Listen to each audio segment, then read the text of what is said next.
FDMG is coming. FDMG is coming. FDMG is coming. It's coming. FDMG is coming. FDMG is coming. FDMG it's coming. It's coming. It's coming. It's coming. It's coming. It's coming. It's coming. It's coming. It's coming. Oh, it's coming. FDMG is coming. FDMG is coming. Thought his personality be twerking. It's twerking.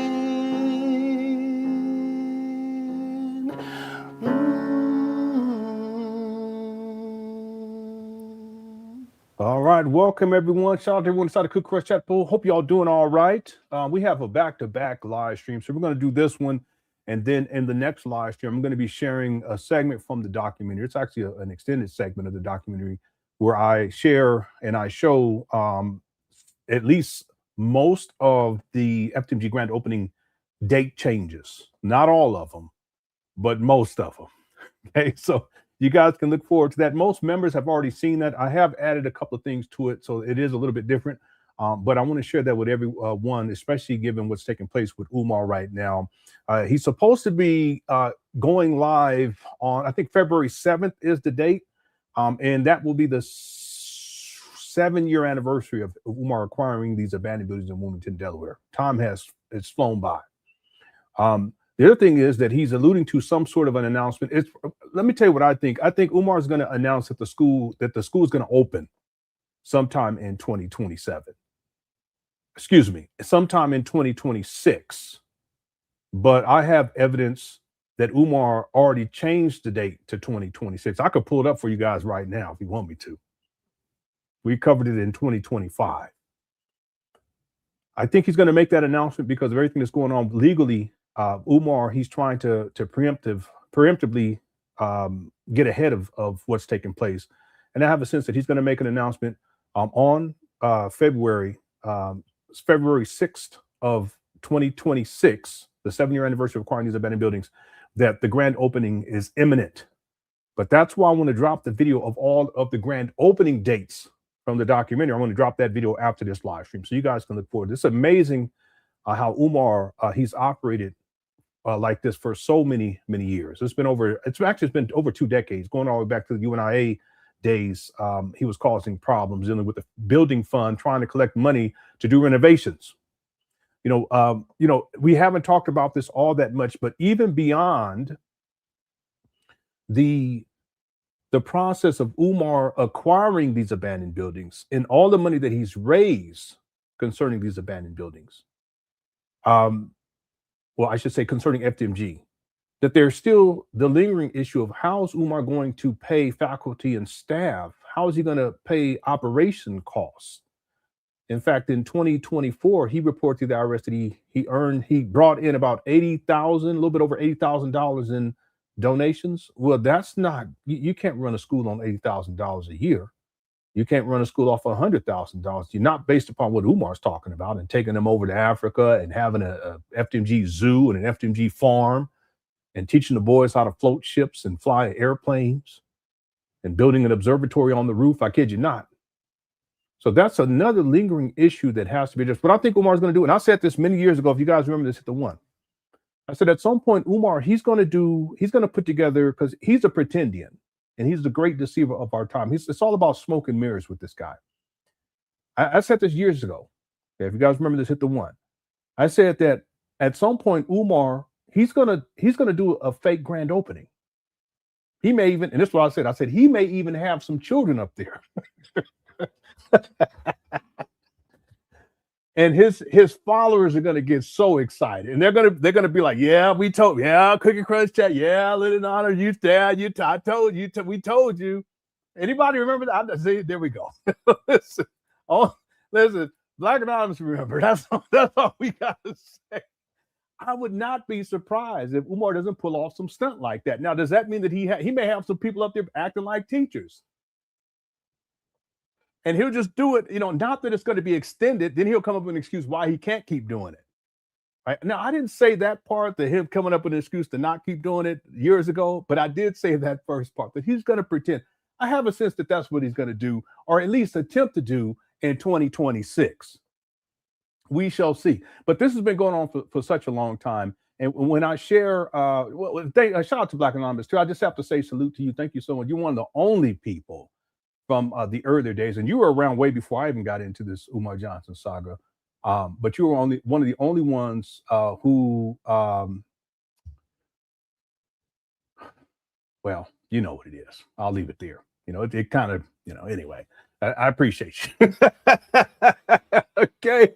Anyway, so that's why I want to drop that video today. Right after this live stream, we'll watch it together. I'll be in the chat room like we did yesterday. It's a little bit different type of a format, but now is the time to really get that information out there. And I'm working hard, steadily on this documentary. I think that once it premieres in full, and I may do it episodic, like just break it up into sections, then premiere it that way, because it's really, really long. I think that that's going to make a huge impact on this Umar Johnson saga. Okay. All right. So, yeah, so there's people in the chat who remember that. All right. So I don't want to waste too much of your time today. What's up, Truth and Logic? Yeah, you've been around for a long time. What's up? Shout out to 100% Real Man. All right. Yeah. It's only begging and running your messing. All right. Yeah. What's up, Delvon? Shout out to Delvon. What's up, Amira? Okay, let me get out this chat room. Okay, let's get going here. So, breaking news. We have someone. Yeah. I appreciate you. I appreciate you, Black Anonymous. I really do, and I really do mean that. I really do. Thank you so much. So I have exclusive video today, hot off the press from today. Someone went up there to go look and see whether or not renovations were complete. Now, I played the video yesterday. They broke all this down. By the way, there were some graphical errors in that because that was a rough draft. I have corrected it. At some point, I'll re-upload. I want to apologize for that. And I was trying to get it done because I put myself on a deadline. So I was kind of rushing through. I normally don't do that. Like normally I'll say, okay, let me I got to go through this with the fine tooth comb, and I'll just postpone it to tomorrow, right? But I didn't do that yesterday. It's just right now is the time to get this information out there with everything that's going on with Umar legally. So I want to apologize for that. And I will be re-uploading that at some point with the corrections. I think it's like 3 videos that should say 2023, but it says 2020 on there. So again, I want to apologize. And I want to apologize to you, all y'all, as my audience, because I do not want to misrepresent facts. I'm really big. I'm a stickler for timeline, and listen. I'm honest with my presentation. I don't twist things. I don't paint false narratives. I was irresponsible yesterday with that. I apologize. I sincerely mean that because I've been thinking about it all day. And then the other thing is for you Umar Johnson followers, I don't want you to think that somehow I'm trying to misrepresent facts. I made a mistake. Okay. And I never want to misrepresent facts. And I'm not going to give you a presentation dealing with Umar that's not factual. Okay. So there were 3 videos that should have said 2023, but it said 2020 on there. I've made the corrections. I'm issuing a public statement now to apologize, not just to everyone in Cook Chat, but also Umar Johnson followers. Okay. Fair enough. All right. Okay, let's get into it. So this video is hot off of the press. I want to reiterate that I played the video.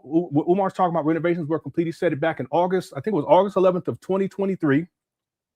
And then I provided video evidence to prove that renovations were not completed in 2023, that they were not completed in 2024, that they were not completed in 2025. Okay? I'm tempted to play that video again. All right. But then in 2026, a video comes out where Umar says that renovations were completed a week prior, which I think would have been like the beginning of towards the beginning of the second week of January, that he said that the second week of January renovations were completed. Okay, well, how can they be completed back in August? I think it was August 11th of 2023, and then here we are years later, January of 2026. They're completed again. Well, Umar lied. Okay, he at least lied about that first time, the August 21st of August 11th, August 11th of 2023. Now, I want to be clear about something.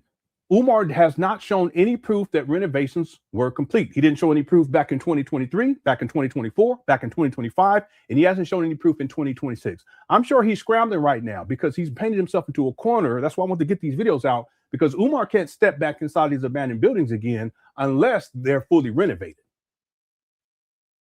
Because as soon as he steps back into these abandoned buildings again, people are going to say, hey, wait a minute, LenonHonor, Cook Crochet already showed that you said that in January of 2026, the renovations were complete, but they're not complete. You also said that in August 11th of 2023, and they weren't complete. And he's been lying ever since, collecting money for renovations, even though said renovations were done back in August of 2023. So Umar's painting himself in the corner. But see, that's what happens when you on this campaign to scam and scheme like a skeezer. He's painting himself into a corner. That's why I got to get these videos out. All right, now, renovations. There's a difference between building something and renovating something. Okay. Now, this is not my profession, but I've done enough research into this, and I know the difference between the terminology. If you're building something, that means you're adding to something, let me take that back. If you're building something, the way that Umar phrases it is as if he's building something from the ground up. I'm building an institution. I'm building a school. No, he's renovating abandoned buildings that are not schools. Look at the definition of a school. It is a place of learning. Go look it up. Go ask AI. What is a school? Whatever AI tells you, and you look at or you go look it up inside a dictionary. Go to dictionary.com. Whatever you find, that's not what's popping up. Well, that's not what's happening up here at FDMG's abandoned building in Wilmington, Delaware.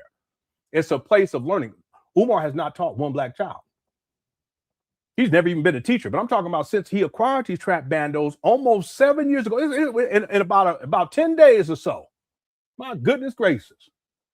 7 years. And he called him a school. He said, he on Lord Jamar, he said, we got 2 schools. We got 4 buildings and 2 schools. No, you have 3 abandoned buildings. That's what you have. Stop with the cap.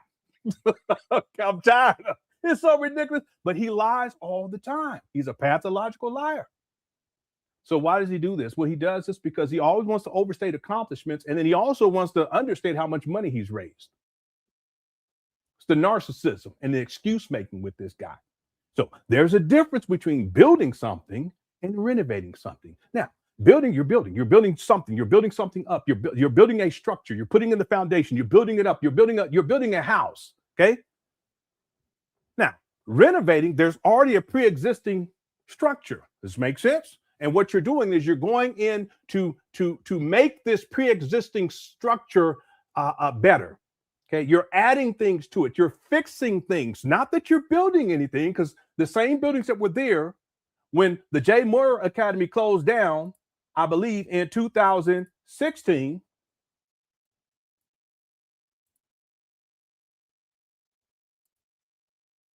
Excuse me, 2015 are the same buildings that are there and look worse in 2026. Hit the one. Hit the one.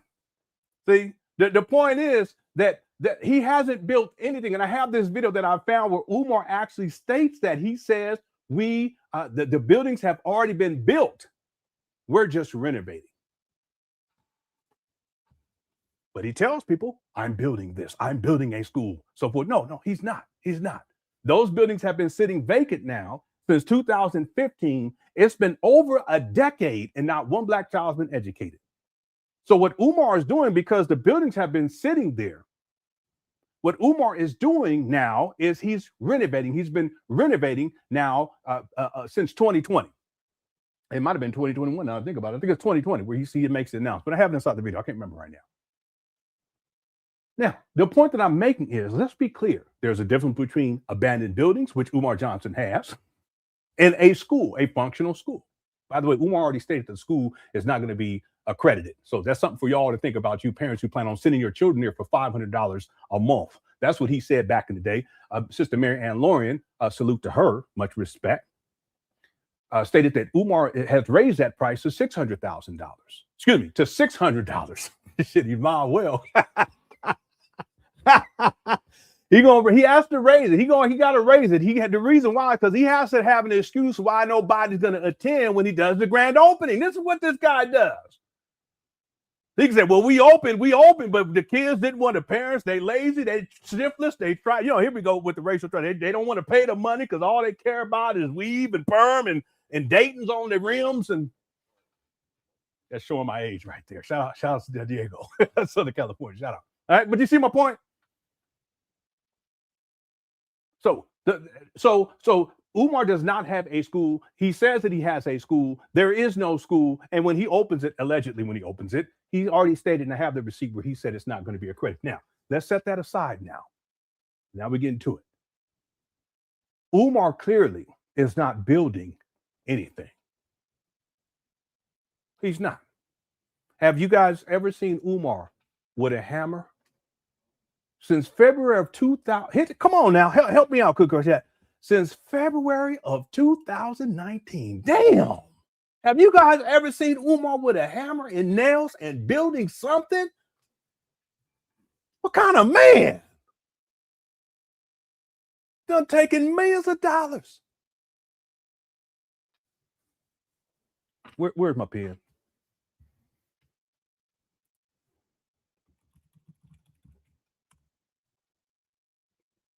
Excuse me. 1.9 here.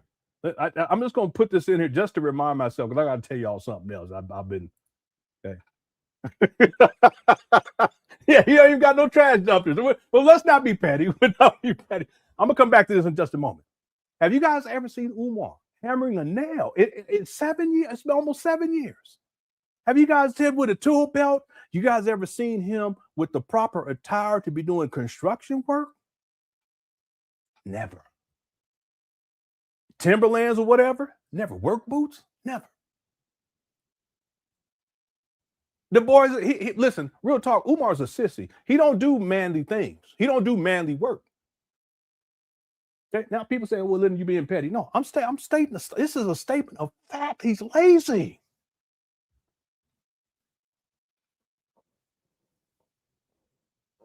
He don't do manly things. 7 years, and y'all can't, Umar Johnson followers, no disrespect to y'all. Y'all can't pull up no receipt where you see Umar with some drywall. You see Umar with a hammer and some nails. You see Umar with the tape measure, taping, measuring things and doing work. The only thing you're gonna see him ever doing is moving shit around because he's a hoarder. He moving from room to room. He put him, that's that, and painting. And he be and the way he paint, I said, boy, if you don't stop, you don't even paint manly. How could you not? Let me stop. Okay, room 130. I'm being petty now. I apologize. Said I'm being petty. The point is that Umar has been in this process, not of building, but of renovating for almost 6 years, because he didn't start renovation because he had an excuse that he needed to find the blueprints. He always got an excuse, and that allowed him to just carry on and collect money. And then he finally starts, I believe it was in 2020. Okay. Now, here's my point. Renovating is where you go in and you're fixing things. In some cases, you're increasing the value by beautifying or adding more value to a structure that was already built. You're fixing things. So if the roof has a leak, you fix that. Umar has the roof fixed. Good. Always give him credit. Right? There was no electricity. He did have some electricians come in and do just enough to get enough turned on to give the illusion of progress so his donors would get excited and send him more money. But he did get that work done. Good. I always give him credit. He got some pipe work done. Okay, there is some water that's flowing. But from the video from 2025, Umar don't want to drink the water. And I think it was from 2024. He didn't want to drink that water. That's why he said we probably going to bring some water in. Okay. Right? Because they used to have signs on wherever there was water, like areas where there was water, like a faucet, and it said, talked about how the water was contaminated, not to drink it. Anyway, Umar has done some things in terms of renovating. He's done some painting too. Okay, not professional. Not one thing has been done professionally when it comes to painting. Umar's act like it.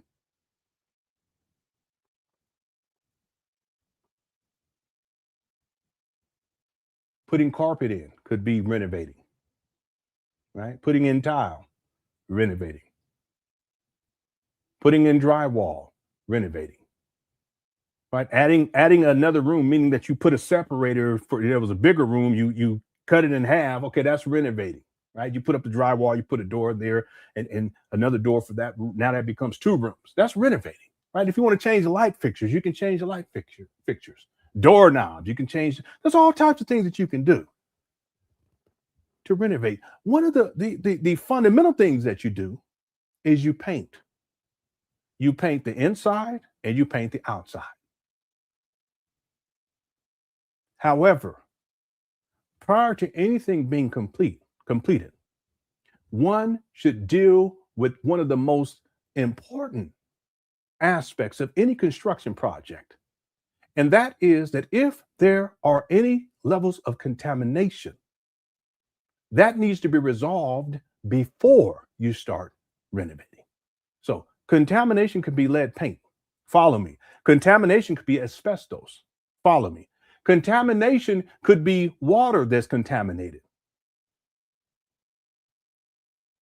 But one of the major issues, contamination, is dealing with mold.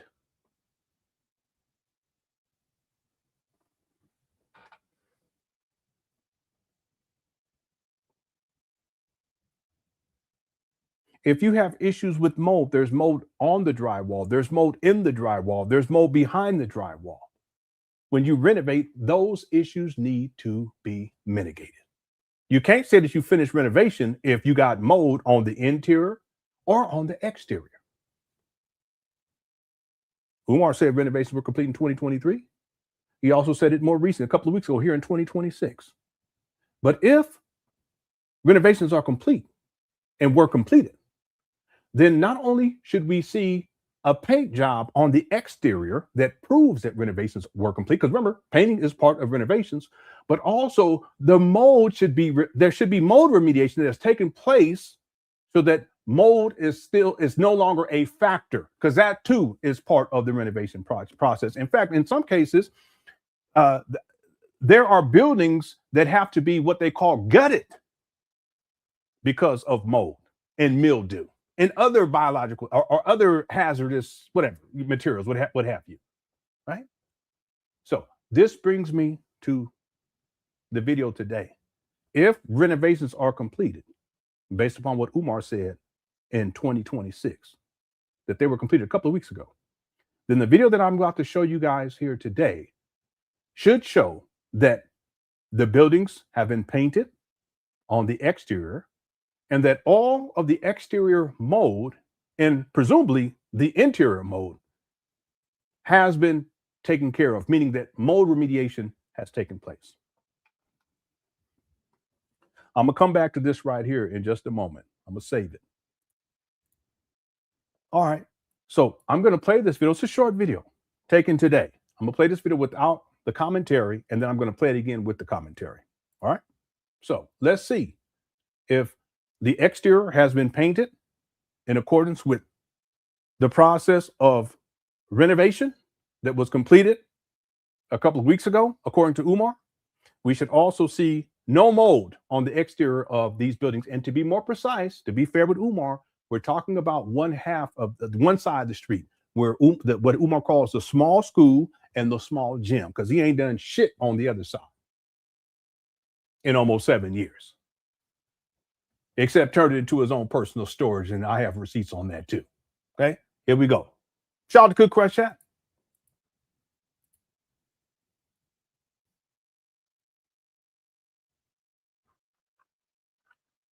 Looks like it's 10:27 a.m.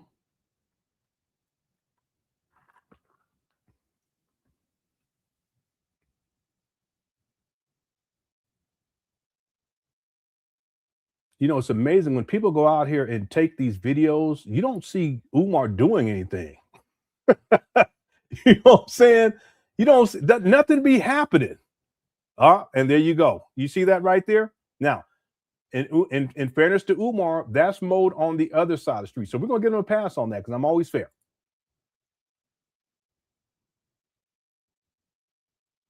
Yeah, this is it's crazy.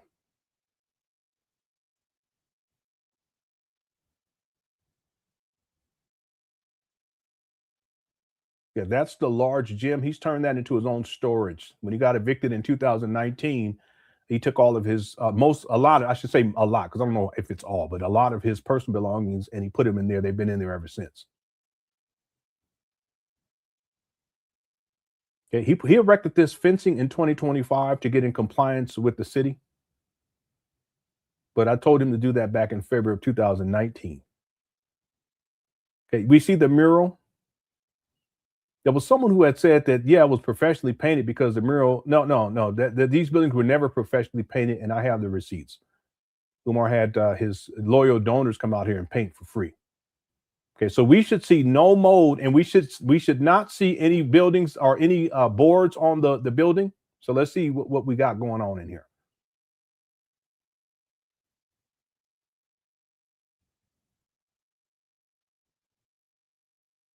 Okay, and that's the larger building. There's mold over there, but we're gonna set that aside.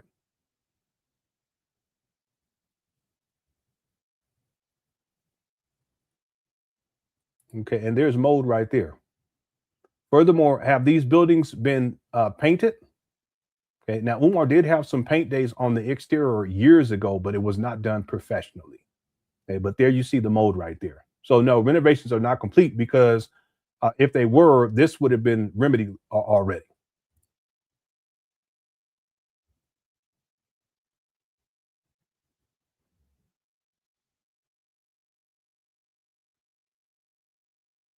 Yeah, I see the mold. You can see it.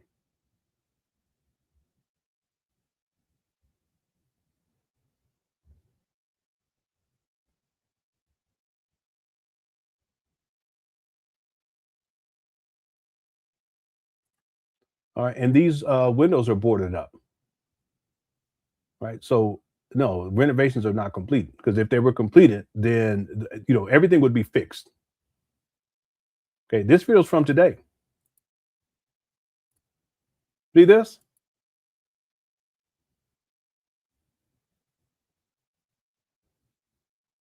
Furthermore, look at the paint. The paint is not painted up there. They never finished over there. You can look at the top. See, renovations are not completed.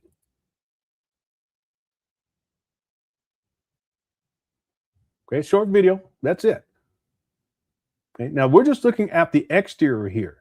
See, Umar, again, he's in a catch-22, because if he goes into the interior and shows it, like today, if he went up there and showed it, people are going to see the renovations are not complete. You're going to see it clearly, just like we saw that in the video that I posted yesterday. They weren't completed in 2023. They weren't completed in 2024, even though he said it was completed in 2023. They weren't completed in 2023, 2024, 2025. And in 2026, Umar is saying that they're completed again. But then he doesn't go in there and show and prove that to be the case. Always ask for proof with Umar, with whatever he says, because he's a pathological liar, right? All right, now I want to play this with the commentary from the brother who went out there, and I actually gave him a link to call in. So if he wants to call in, he's welcome to do so. Hello, Nothing News. Dedicated to you from Enterprise Entertainment. We are up here at the infamous FDMG. Infamous, yeah. Everybody, let's give a shout out to brother Enterprise, too. Enterprise Entertainment in the chat room. And as you can see, there ain't no work getting. Oh, I'm sorry. There shouldn't be work getting done because the renovations are complete. That's what he said. But why is there still the same mold streaks? Last time I checked, those were major parts of renovations. Yeah, you're right. You're absolutely right. And I haven't listened to his commentary, but I was just saying that mold remediation is what you should do first, because you don't want to have people inside. I apologize for making my commentary, but you want to have that done before you have people in and around the building. See? Yeah, shout out to Enterprise.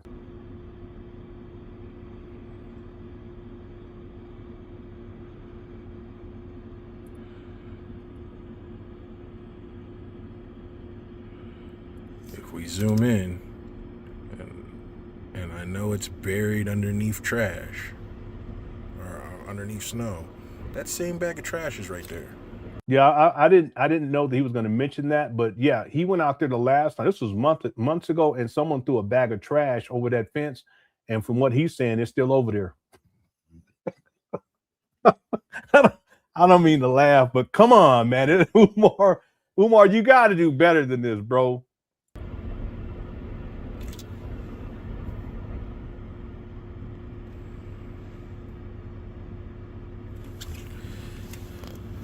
This one lady, I kid you not, she tried to post, hey, listen, it was professionally painted because the mural. And I replied back, listen, just because someone painted a Captain Crunch on the side of the building, that doesn't mean that it was professionally painted. Furthermore, that is not the whole structure. I didn't mean to, I said it nicely, but I was like, people, and then I said receipts. So I provided receipts under her comment. I provided different videos where Umar had people painting, and none of it's done professionally to this day. Anyway. I don't know, people. And when I say people, I'm talking to his donors and supporters. Why are y'all giving credence to this dude? You claim you own something and you don't even have your own the street plowed on where the schools are supposed to be at. That's a good point too, right there. I didn't even think about that. I know the city's supposed to do it, but if Umar own it, or FDMG, it's a corporation. He doesn't own anything. But if his corporation owns it, that he's in charge of, then shouldn't he have all of this snow? He should have this as part of the service. I mean, it's just ridiculous. It's crazy. I didn't even think about that. It should be something that it's done normally to keep these sidewalks clear for these grand buildings, as Umar likes to claim them to be.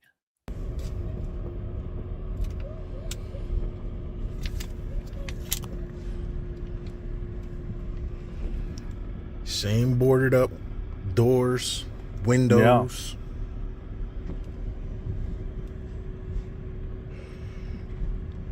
Same mold streaks on the building that you're putting the money into, right? Yeah.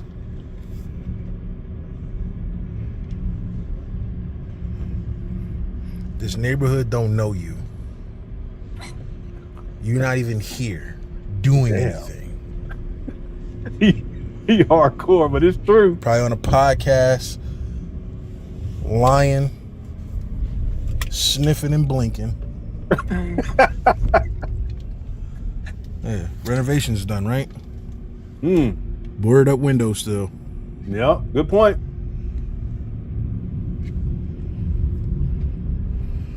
I got a podcast for you. Please let me interview you so we can ask the real questions, so we can get some real answers. Quit lying to the people, man. It's okay. You were a grifter the whole time. You should let them know that. Enterprise Entertainment. We out. Well, all right. Shout out to Enterprise Entertainment. That's from today.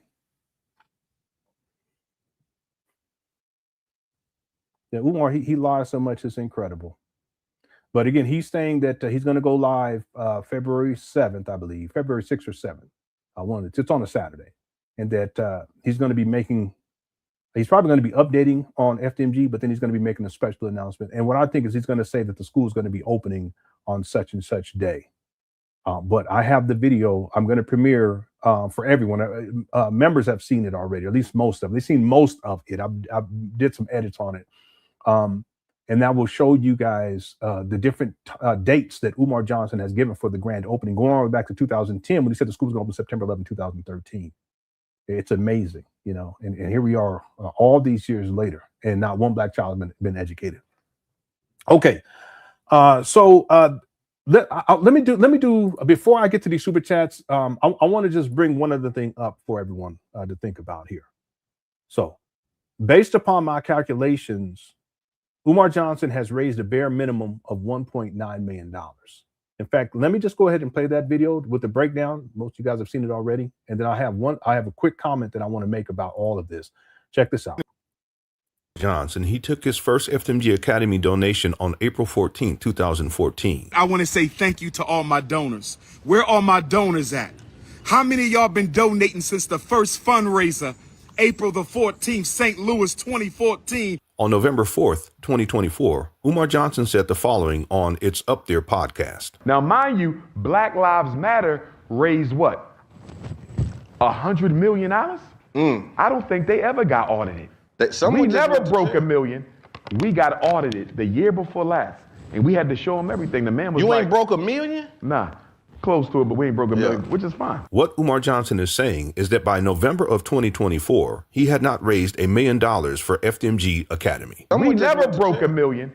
We got audited the year before last, and we had to show them everything. The man was You like, ain't broke $1 million? Nah, close to it, but we ain't broke $1 million, which is fine. Even though Umar Johnson claims that he had not raised $1 million by November of 2024, video evidence, interview evidence, podcast evidence, lecture evidence, and IRS nonprofit financial records prove that Umar Johnson had raised well over $1 million by November of 2024. For this video, we will specifically examine online records related to the purchase price of the abandoned buildings in Wilmington, Delaware, Umar Johnson's own words, and Umar Johnson's IRS filings for the years 2020, 2021, 2022, 2023, and 2024. On February 9, 2019, Umar Johnson announced that he had acquired abandoned buildings in Wilmington, Delaware. Brothers and sisters, I'm glad to announce right here today on Saturday, February the 9th, 2019, Black History Month, that the location of the first Frederick Douglass and Marcus Garvey Academy will be in the great state where Marcus Garvey incorporated the Black Star Line Steamship Corporation. Marcus Garvey incorporated the Black Star Line Steamship Corporation in the state of Delaware, 1919. And Dr. Umar Johnson, with the funds donated and invested in him by our people, have purchased the first Frederick Douglass Marcus Garvey Academy in the great state of Delaware, 2019. In the school announcement video, Umar Johnson did not disclose how much money he spent to acquire the abandoned buildings. Online records show the purchase price as $400,000. In an interview on the Lord Jamar Godcast dated October 12, 2020, the topic of the purchase price was brought up. You end up purchasing 2 buildings, yes? 4 buildings. 4 buildings, okay. For about 2 schools, 4 buildings. 2 schools, 4 buildings for $400,000. It was more than that. Okay. Well, Notice that Umar Johnson stated that the purchase price was more than $400,000. Umar Johnson did not reveal exactly how much more the purchase price was. However, in a video from March 3, 2019, Umar Johnson states the following. Go right ahead, black man. What's your question? Well, first of all, I'm just honestly happy that you got your school. When I heard that you got it on one of your live Instagram feeds, I honestly couldn't believe it. And the price that you got it for, I'm just like, wow, this is actually happening. You said the price that I got it for. What's the price I got it for, brother Ace? I think you said 700,000, and it was supposed to be $1 million, something like that. Yes, sir. We got it reduced. Yes, sir. Yes, sir. Correct. But around that amount. In this video, Umar Johnson asks the caller, "What's the price that I got it for?" The caller responds, "I think you said $700,000. Umar Johnson agrees with that figure, but then replies, "Around that amount." What's the price I got it for, brother Ace? I think you said 700,000, and it was supposed to be $1 million, something like that. Yes, sir. We got it reduced. Yes, sir. Yes, sir. Correct. But around that amount. For this video, we will reasonably accept the figure of $700,000 as factual and establish that the FDMG purchase price was around $700,000. Therefore, we can state that by February 9, 2019, Umar Johnson had raised at least $700,000 to purchase the abandoned buildings in Wilmington, Delaware. With $700,000 established as the minimum amount of donation money raised, we can now review Umar Johnson's IRS Form 990 return for the year 2020. The Form 990 is an organization exempt from income tax document that must be submitted to the IRS in order to maintain nonprofit status. Umar Johnson's nonprofit status, associated with the FDMG Academy, allows Umar Johnson to collect FDMG Academy donations without having to pay taxes on the money raised.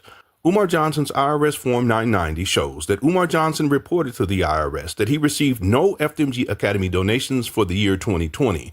However, under the Part 10 balance sheet section, Umar Johnson reported that he had $518,048 cash in a non-interest-bearing account at the beginning of 2020. This cash would include the donations raised in 2019 and whatever money Umar Johnson had left over after purchasing the abandoned buildings in Wilmington, Delaware for around $700,000. Logically, therefore, we can add the 2019 purchase price of around $700,000 to the remaining cash in the non-interest-bearing account of $518,048. Calculations show that the total minimum FDMG Academy donations raised by Umar Johnson at the beginning of 2020 was $1,218,048.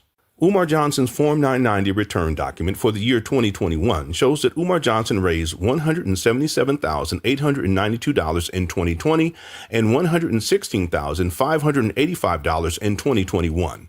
Since Umar Johnson did not report the $177,892 to the IRS on his 2020 Form 990 return, we can add the $177,892 to the total FDMG Academy donations raised. Calculations show that the total minimum FDMG Academy donations raised by Umar Johnson at the end of 2020 was $1,395,940.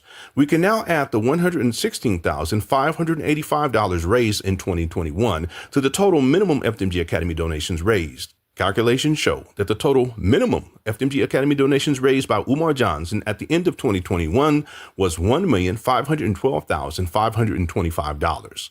Umar Johnson's Form 990 return for the year 2022 shows that Umar Johnson raised $0 in donations. Umar Johnson's Form 990 return document for the year 2023 shows that Umar Johnson raised $121,646 in 2022 and $204,822 in donations in 2023.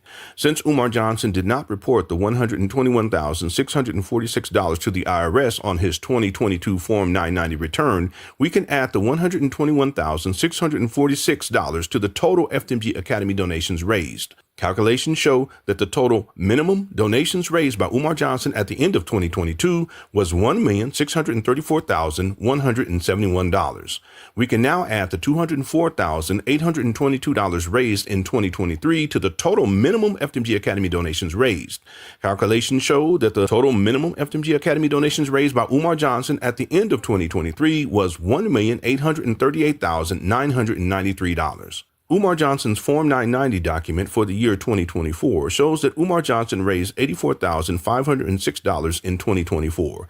We can now add the $84,506 raised in 2024 to the total minimum FDMG Academy donations raised. Calculations show that the total minimum FDMG Academy donations raised by Umar Johnson at the end of 2024 was $1,923,499. Therefore, it can be factually stated that Umar Johnson has raised a bare minimum of $1,923,499 in FDMG Academy donations through the year 2024. A critical question that we should ask is, why did Umar Johnson tell people in November 2024 that he had not raised $1 million in FDMG Academy donations? Now, mind you, Black Lives Matter raised what? $100 million? I don't think they ever got audited. We never broke $1 million. We got audited the year before last, and we had to show them everything. The man was You like, ain't broke $1 million? Nah, close to it, but we ain't broke $1 million, which is fine. Okay, so clearly he's lying about how much money he's raised. This is a bare minimum. I put this figure close to $3 million, right? Because all the cash, I highly doubt. Well, let me say two things. One, I highly doubt that Umar Johnson is reporting all the money that he's collected over the years to the IRS. In fact, he's only reported for 2020, 2021, 2022, and 2023. He didn't report for 2014, 15, 16, 17, 18, 19, and we don't know about 2025 yet. You guys understand what I'm saying? So he hasn't reported for 6 years, and then he reported 2020, 2021, 2022, 2023, and 2020, 2021, 2022, 2023, and 2024. So 5 years. So he's reported less years to the IRS in terms of how much money he's raised than the amount of money he's raised that he hasn't reported. Furthermore, I would propose, again, I'm speculating here, that he hasn't even reported to the IRS the total amounts that he received in 2020, 2021, 2022, 2023, and 2024. We do know for a statement of fact that he didn't report to the IRS what he collected for 2014, 15, 16, 17, and 2018. Does that make sense? Let me do that one more time. He has not even reported to the IRS what he collected in 2014, 15, 16, 17, 18, and 2019, real talk, because he didn't start reporting until 2020. So that's 6 years. And he's only reported for 2020, 2021, 2022, and 2023, and 2024. So 6 to 5, right? 6 years he didn't report, 5 years. And as a bare minimum, it's $1,923,499. Okay. Plus, there was land that was donated to Umar, according to Umar, back in 2012, according to Umar. It was donated to him in Riverside County, okay, near Los Angeles. I should say it that way.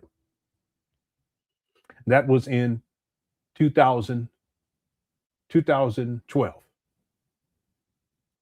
And I can't remember how many acres he said. I think he said 5 or 6 acres, something to that effect. Okay, well, what was the value of that land? Because that needs to be added to this figure right here. Hit the one. He also said land was donated or was supposed to be donated to him in Ghana. You guys remember that? He did say the land was donated to Ghana, to him in Ghana. Okay, well, whatever that value, that should be added to this as well. He also said that land was donated to him in Philadelphia from a black farmer, or that they were going to donate it to him. Well, if that was the case, and he said this back in 2012, I have the receipts. No, excuse me, 2014, 2012. I'll tell you when he said it. This was at the World Beat Center in San Diego. Shout out to Makeda Dread. That was in 2013. So yeah, it was in 2012 where he said that someone had donated land in Los Angeles area, but he was saying it because he's in Southern California. He always do shit like that. That's Umar. He's a crafty con man. But he also said land was donated, was going to be donated from a black farmer in Philadelphia back then. And then later on, years later, he said that they had donated land in Ghana. Well, all that needs to be on here too, Umar. The value. No, not World Beef Center. It's the World Beat, right? You know, like World Beat, because that's the world's of music. Anyway, shout out to Makeda Dread. So that's not being reported if in fact he received, because he be lying all the time, but that's not being reported. The point I want to make is that what he has reported to the IRS, I would propose that it's much less than what he actually received in 2020, 2021, 2022, 2023, and 2024. We don't know about 2025 yet. He may not even report.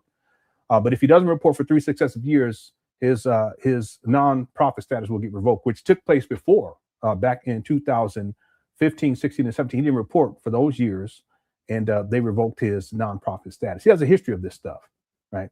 So this is a bare minimum. I put this figure closer to 3 million. Someone has speculated, said it could be closer to 4. Yeah, it could be. Could be.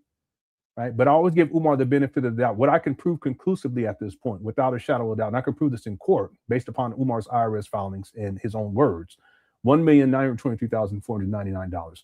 Now, what I want to do, because I wanted to make this point, then I'll do super chats, and then we're going to wind this one down, and we'll get back together for this other one. I can't wait to share this with people who haven't seen it. I want to go back to this right here, because if you look at this in terms of a timeline, Umar, he allegedly acquires these abandoned buildings in 2019, and I played the video where he states it was around 700,000. It could be a little bit more than that based on what he's saying. It could be a little less than that. So we're just going to split it down the middle. We're going to go with $700,000, which is fine. Online records say 400,000, but we're going to go with what Umar says of $700,000. On his 2020 tax form, he listed there a cash remaining of $518,048. So that means that in 2020, Umar was sitting on, based upon what he tells the IRS. I don't know when the IRS is going to step in on this. My goodness gracious. He tells the IRS that in 2020, he had $518,048. sitting in a non-interest bearing account. That's $500,000, right? But then in 2020, what it reports in terms of the donations is $177,892. Okay. So I want to just start with one thing first here. I want everyone to remember that figure of 500, and I'm going to type it inside the chat room. 500, and I'm going to get into this in the documentary when I get to this in the timeline, but it's fascinating when as I'm doing this research and I kind of calculate. I like stats. I'm deep in the stats. I have been since when I was a child. My grandmama, she used to watch, she didn't watch, she used to listen to San Diego Padre games on the radio. You remember back in the day, they had the little radios? You had the antenna on it. Back then, there was like 6 channels on the TV and they would go off at midnight. It was big back TVs. But she would sit there, she'd be cooking for the kids because everybody dropped their kids off at mama and grandma's house. But she would be cooking and stuff, and she would be playing, she would be listening to the Padre games, and they'd be telling stats and stuff, and then she would take the box, what they call the box score. And then she would, if someone hit a single, they hit a triple, they'd home run, they could strike out. She would sit there and do that while she's doing stuff. So from an early age, I got into stats, right? I was deep into baseball. Not playing it, but collecting baseball cards. I would flip it over and look at all the stats and go down. So as I've gone through this, what comes to mind is that even statistically speaking, it's fascinating when you really start to put together the pieces of what Umar is saying, what he tells people, but also what he's reporting to the IRS.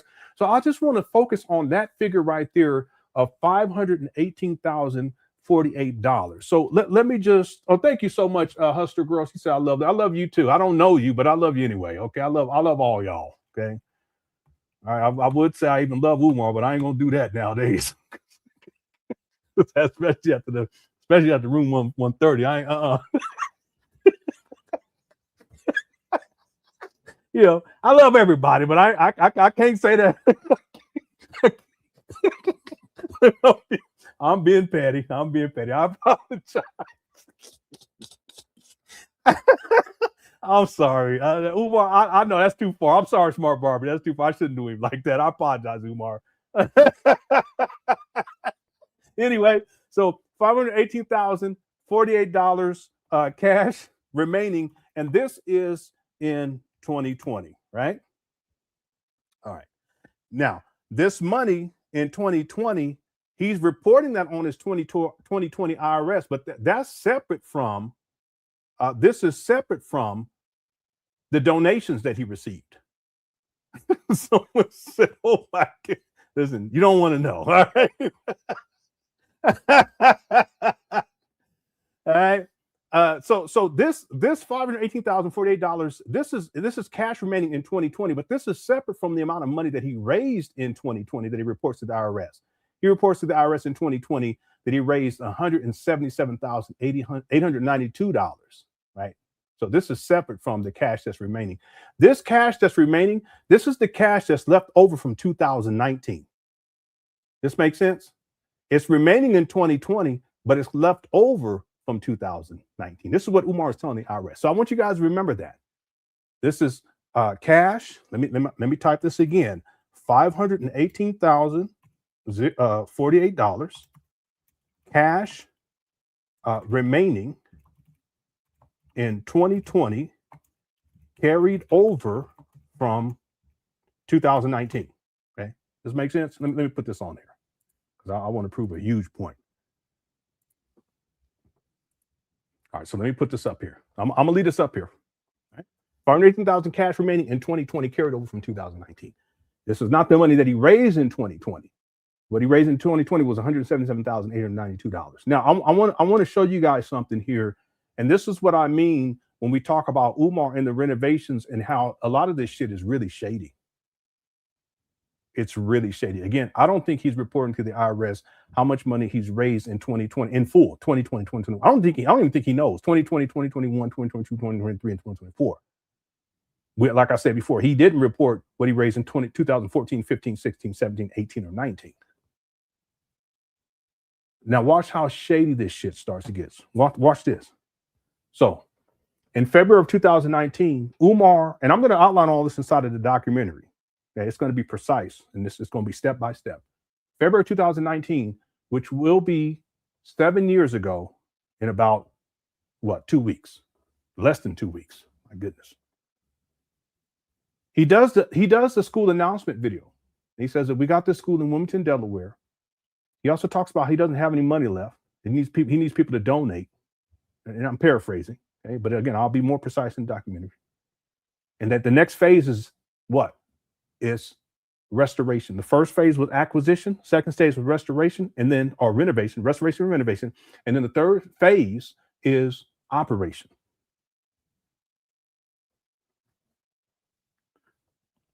I want people to keep that in mind because the renovation process, Umar quoted some figures in terms of how much it was going to cost to completely renovate both sides of the street, but also to renovate one side of the street. And that one side of the street is that side of the street with what he calls the small school and the small gym, which are two smaller abandoned buildings.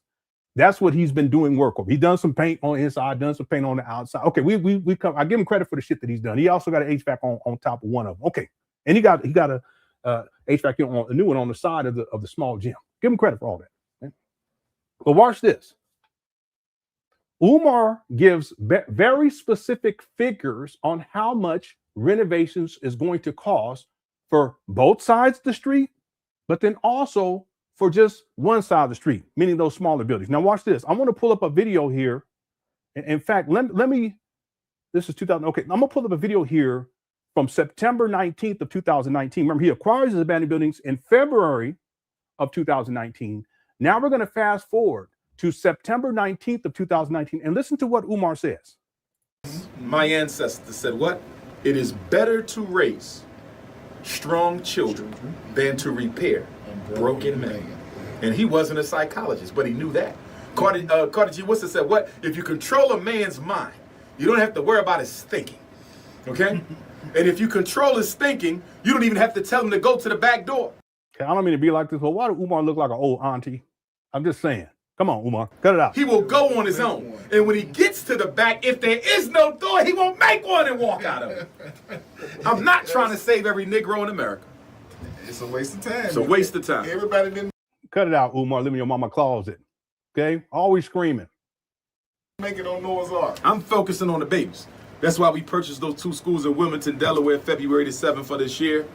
Okay, listen to what he says here, everyone. Watch this. Watch this. Listen. Frederick Douglass building, Marcus Garvey building, and God willing, we're going to raise this $1 million so that we can restore that campus. We have 4 buildings in total, 2 schools. How much money did he say to restore? Restore means to renovate. How much money did he say it's going to cost to restore these buildings? And he says 4 buildings. It's actually 3, but I actually have him say 5 one time. He says 4 or 5. I'm going to play that for y'all. I got it. What did he just say? How much did he say it was going to cost to renovate both sides of the street? $1 million. That's a very round figure, isn't it? That's the thing about Umar. He just come up with figures. You know, that's what he do. Thanks, be highly opinionated. Welcome. $1 million. Thank you, wisdom counselors. Okay, Phi Taylor, $1 million. $1 million? You ain't raised $1 million? Hustle girl, 1 million. Sports. All right. What's up, Shay? $1 million. He said $1 million, Joshua. He said $1 million, be highly up there. 1 million, James Smith. This month. Honey Brown. A kilo. He said $1 million, right? You guys. Boy, Cook that's undefeated. So he says $1 million. $1 million. All right.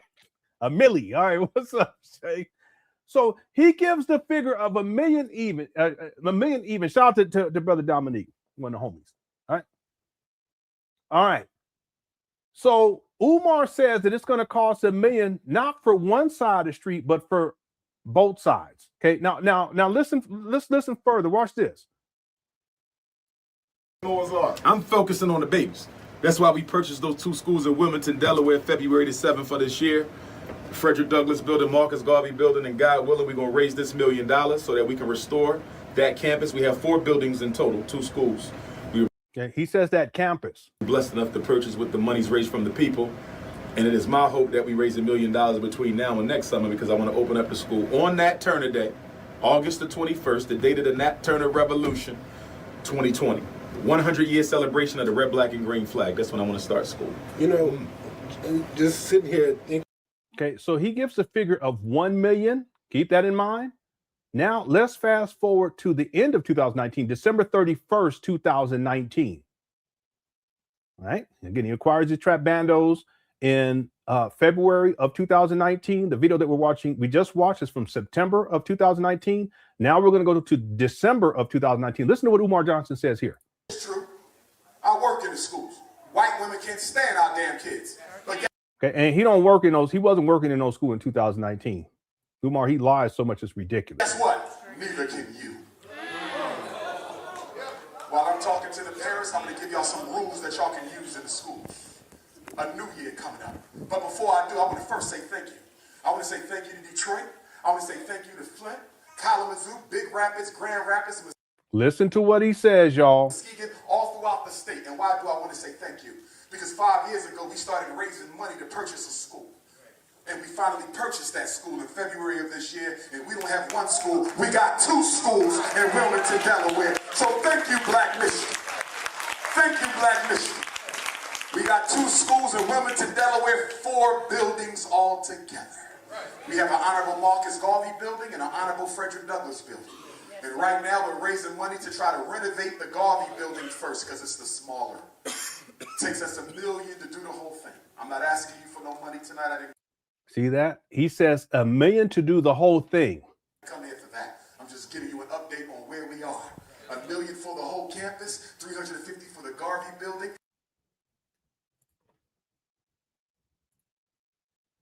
And I hope we raise that money by April of this year. So Okay, what did he say?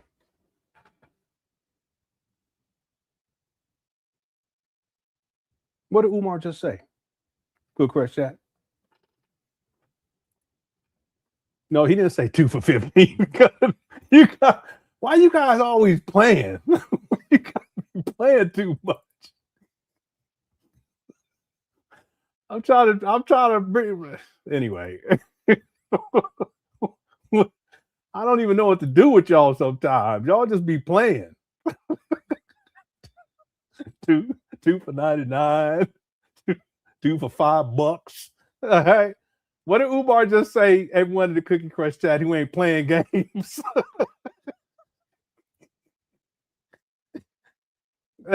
No, he didn't say 350 million. Cut it out. It was 350,000. Let's see. Do you remember the video of yours in which a white teacher from Chicago called in near tears because Umar says white teacher? Yeah, I remember. That was so sad. I felt so bad for that lady. Yeah, he's so dangerous. So Umar says 350,000 for the small building. And so if it's $1 million for both and 350,000 for just that small building, that means that for the other side of the street that it's going to be 650,000. Right? That makes sense? But the thing is that when he says a small building, that's really that side of the street,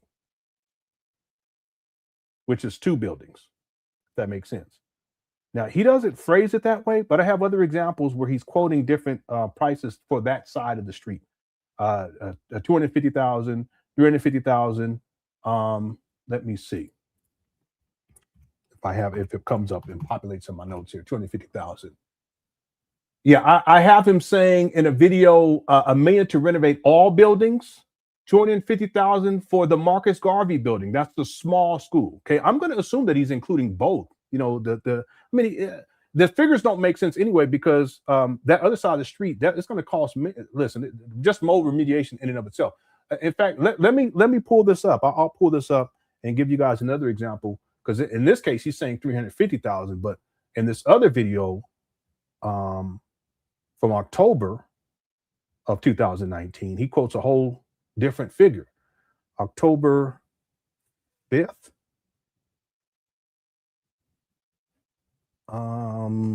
Yeah, this is it right here. We're going to go to the 2 minute and 50 second mark. Here you go. Why is this thing not working?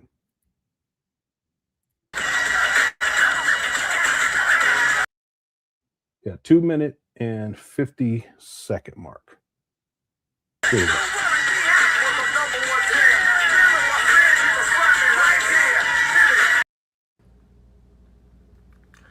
Peace and love, black family. Peace and love. This is the Prince of Pan Africanism, International Ifa Tunde, King Kong Consciousness. You're right. This must be the most wrong one. requested black scholar on the face of the earth. Yeah, 10 years straight, nobody comes close. The most significant black intellectual of the 21st century, one of the greatest orators of the modern age, the greatest black school psychologist in American history. I am. Yeah, this is all narcissism. Dr. Umar Johnson. This is my first live stream in over a year. Other than my Black Parent teleconferences, this has been my first live stream in almost 2 years.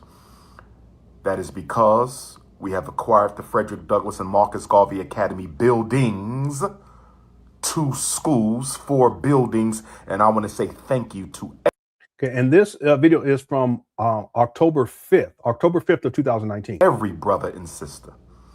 I want to say thank you to every brother and sister who helped us by donating to the FDMG Fund to purchase that 4-building campus in Wilmington, Delaware. But the time is not to stop. We must push forward. We must push forward and we must keep on going. We are not done. We are halfway there, but we have not completed the journey.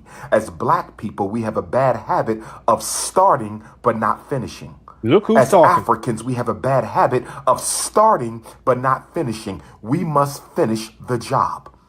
Continue to donate your checks and money orders payable to the FDMG Academy, P.O. Box 9634, P.O. Box 9634, P.O. Box 9634, Wilmington, Delaware 19809.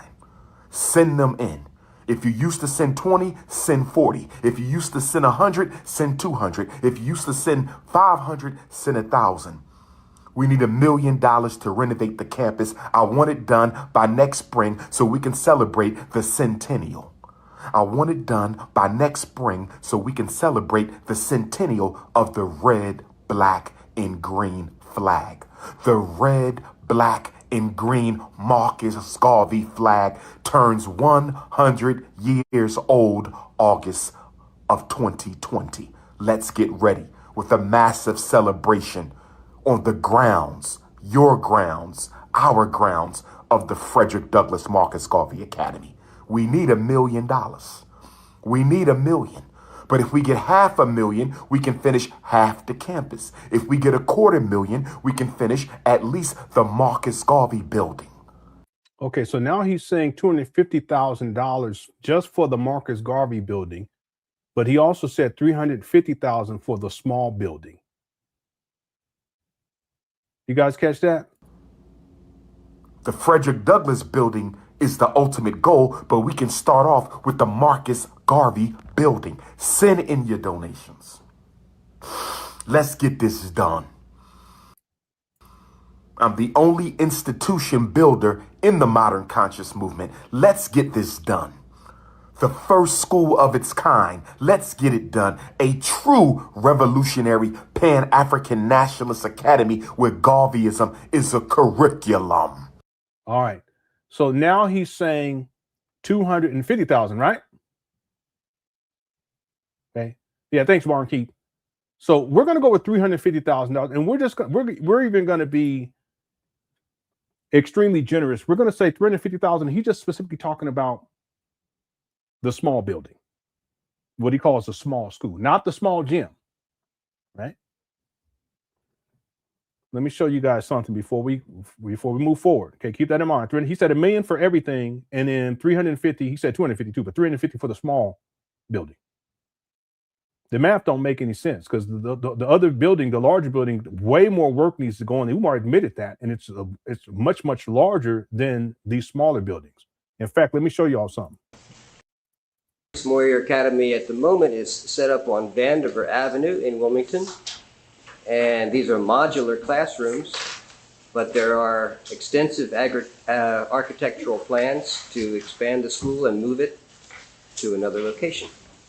While the Maurice J. Moyer Academy opened on Vandiver Avenue in 2006, it ultimately changed location to 610, 611, and 601 East 17th Street.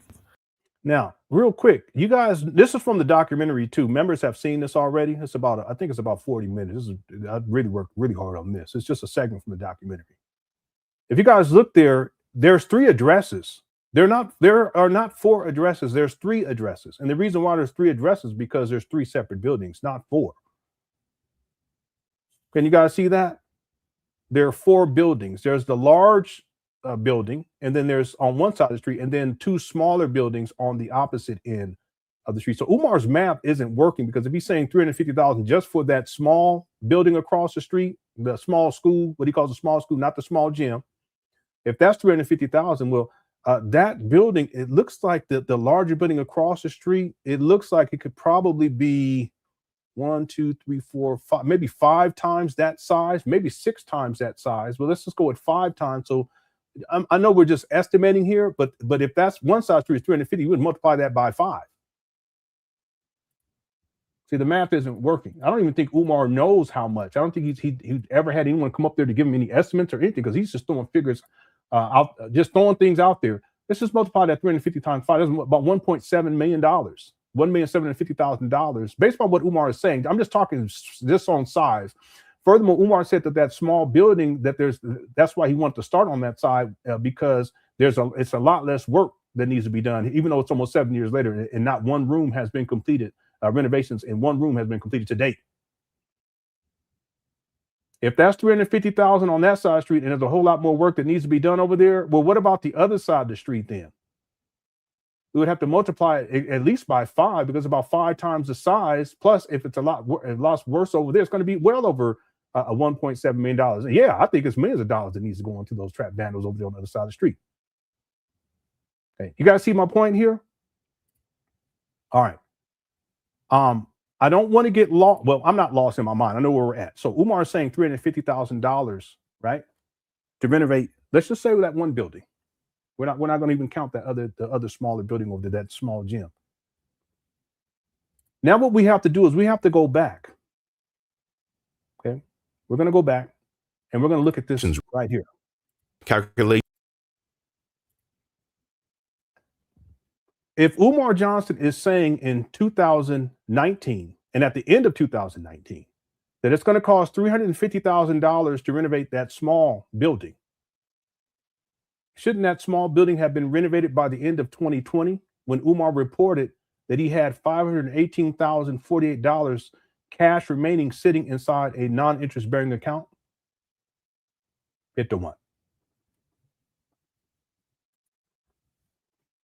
8-1.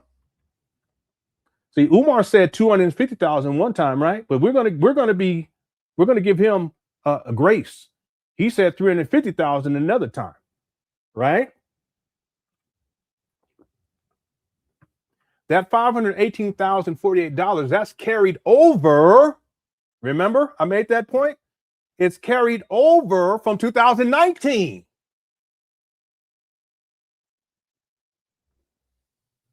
$518,048 cash remaining in 2020, carried over from 2019, sitting in a non-interest bearing account. That's at the beginning of 2020. That's what the figure is. That would mean that Umar was sitting on, based upon what he's reporting to the IRS. Where's the IRS at? Y'all tripping. What he reported to the IRS was $518,048 cash sitting in a non-interest bearing account that was carried over from 2019. Well, that's more than enough to at least finish that small, what he calls a small school, where he said that it was going to cost $350,000 to renovate. Furthermore, if you look at 2020, Umar, he raised another $177,892. This is to say that if we take the $518,000, ladies and gentlemen, $48, and we add what Umar raising, at least what he's reporting. I propose he's raising way more than that. What he reported to the IRS is $177,892. The total right there is $695,940. And this is after Umar already purchased these trap bandos for allegedly $700,000. So this is to say that at the end of 2020, Umar should have been sitting on at least bare minimum $695,940, which is more than enough, based upon Umar saying that it was going to cost $350,000 to renovate that one building. We're being gracious here. He should at least have that done by the end of 2020 because he was sitting on $695,940. Hit the one.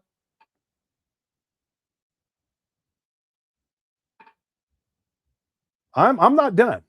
That's what I'm saying. As I go work through this doc, there's a whole lot more, but as I work through this documentary and just looking at this from a statistical, I don't know if that's before I use the term, statistically speaking, looking at it, it's fascinating.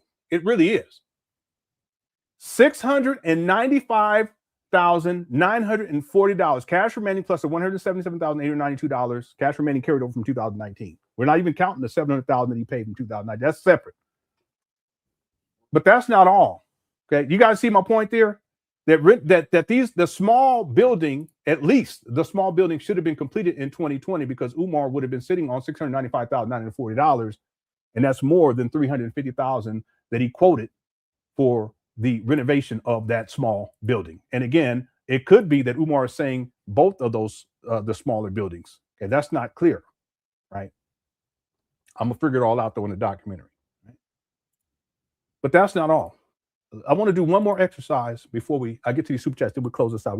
We'll be getting together right after this. I want to make one more point here. If we go to the grand total, you calculate all this up, $700,000. That's what Umar Johnson reported, around $700,000 the purchase price. Never provided any receipts on how much the purchase price was. There's people who speculated that he got it, that it was donated to him. It's possible. Online records say $400,000, but the point is he never provided any receipts on how much the purchase price was. But based upon his own words, and I think it's a lot less, but I'm going with what Umar said, around $700,000. Then there was cash remaining with carryover from 2019, $518,048. And he raised $177,892 in 2020. That gets us to $1,395,940. And you calculate everything leading all the way up through 2024, and then the total becomes $1,923,499. Please keep that figure in mind. Right? Now, what we're going to do, ladies and gentlemen, is we're going to take that 1 million. This is a bare minimum, 1 million through 2024, 1,923,000. Okay, and I got my calculator out. $499. And what we're going to do is we're going to subtract the $700,000 purchase price. Okay, this is just being fair with Umar, because if we go back, that was what he claims the purchase price it was. So we're going to take that out because that's money that he spent to acquire the abandoned building, to see how much money Umar should have left over by the end of 2024. If we take $1,923,499 and we subtract the $700,000, Umar should have collected as a bare minimum since 2020, $1,223,499. And no, to be fair, since 2019, because that other figure, the cash in this non-interest bearing account, that was carryover from 2019, allegedly.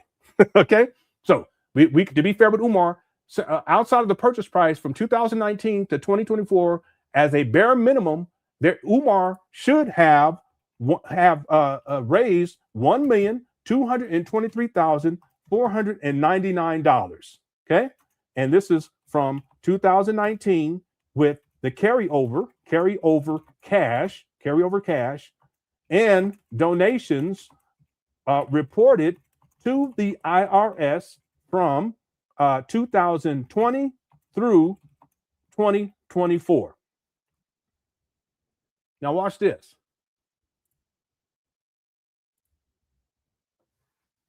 I'm going to read this again. Umar, from 2019 through, and this is being gracious, through 2024, because 2019 was that cash, that's carryover, 1 million, he should have $1,223,499 from $499 from 2019 carryover cash and donations reported to the IRS from 2020 through 2024. What's my point here? Some of you guys probably already know where I'm going with all this. What was the figure that Umar quoted in those two videos in terms of how much it was going to cost to renovate both sides of the street? What was the figure? Come on. Come on.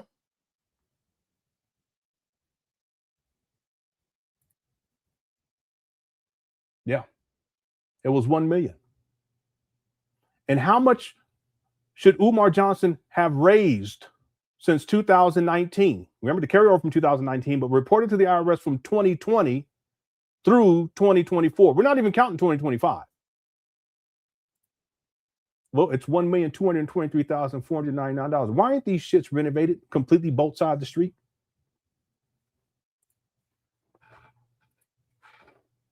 You see my point?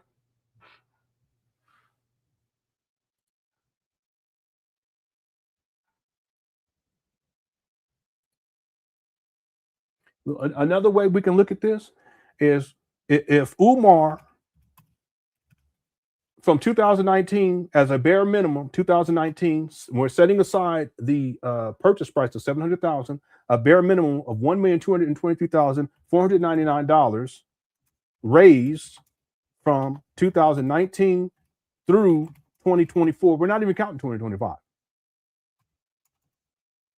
Okay, here it is.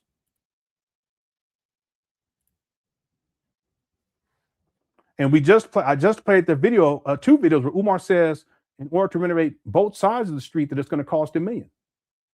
Okay, well, he has, based upon what his IRS filings show, right? We're not even counting what he says the $700,000 that take his word. We're talking about paperwork with the IRS. He has over $223,409. I apologize for the typo. $499. That's extra. Renovation should have been done. Let me fix this.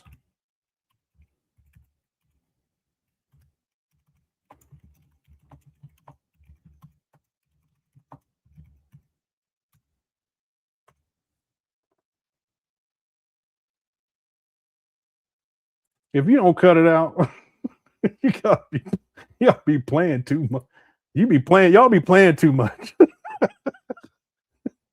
Okay. All right, there it is right there. Now let's go back and I'm going to play it one more time. Right here you guys go. He will go on his own. And when he gets to the back, if there is no door, he won't make one and walk out of it. You're always screaming. I'm not trying to save every Negro in America. It's a waste of time. It's a waste of time. Everybody didn't make it on Noah's Ark. I'm focusing on the babies. That's why we purchased those two schools in Wilmington, Delaware, February the 7th of this year. Frederick Douglass building, Marcus Garvey building, and God willing, we're going to raise this $1 million so that we can restore that campus. We have 4 buildings in total, 2 schools. We were blessed enough to purchase with the monies raised from the people. And it is my hope that we raise $1 million between now and next summer, because I want to open up the school on Nat Turner Day, August the 21st, the date of the Nat Turner Revolution, 2020.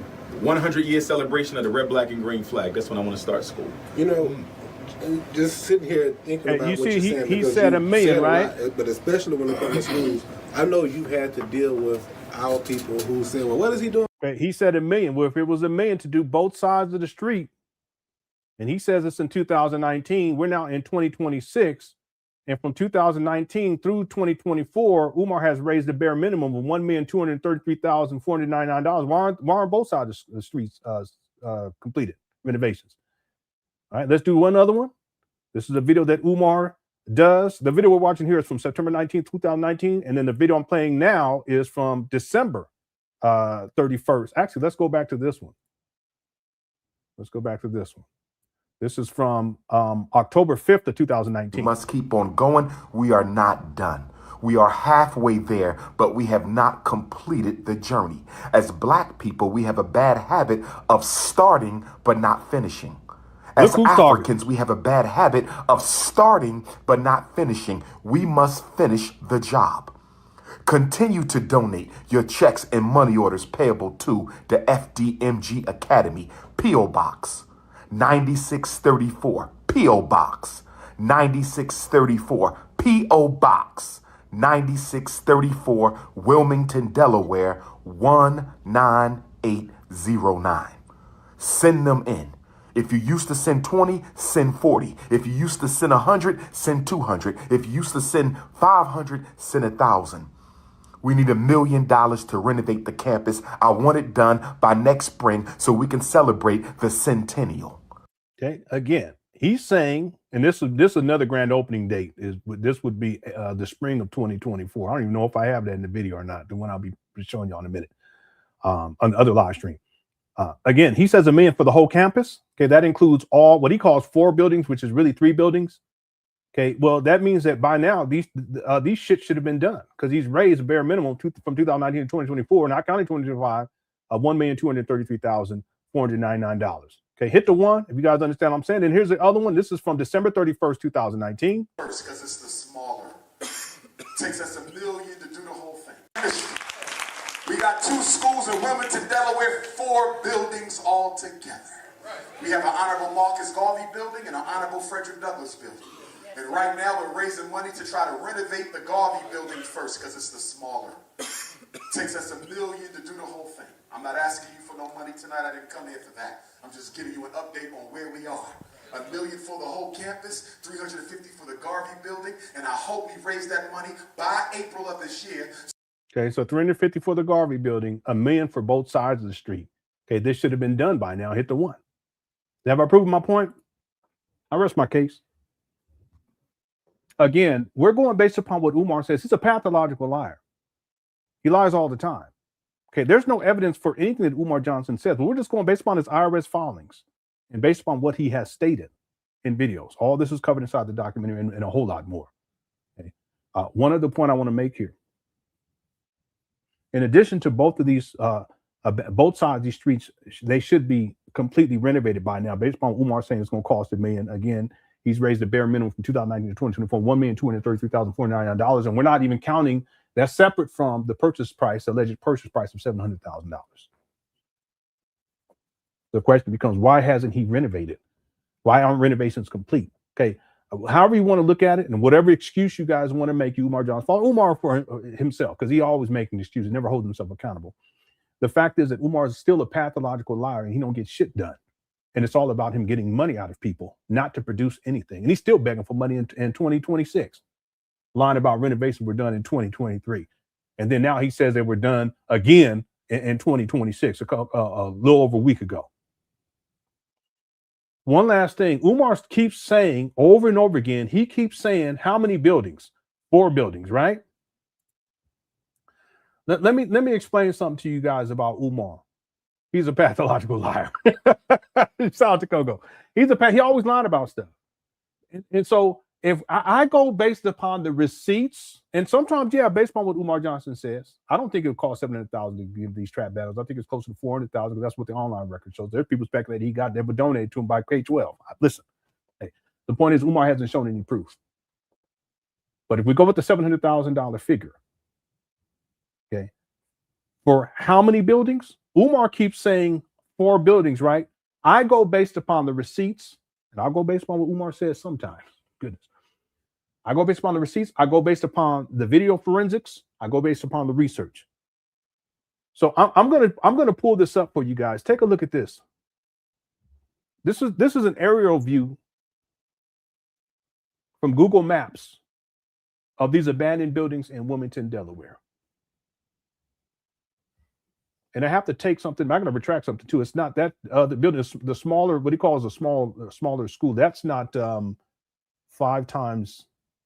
The larger building is not 5 times larger than that small building. So I take that back. I was looking at that small gym. That small gym is about, it's about 5 times smaller than the large building. So I apologize. I'll issue a retraction and apologize for that. But if you look at these 3 buildings, you look at these 4 buildings. I just want you guys to look and tell me, how many buildings do you see? This is the aerial view. How many buildings do you see?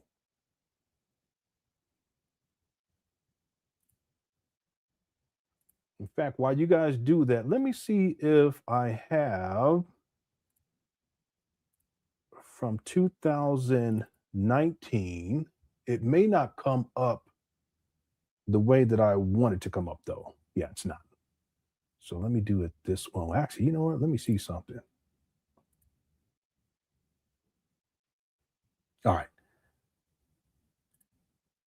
Yeah, it's 3 buildings. All right.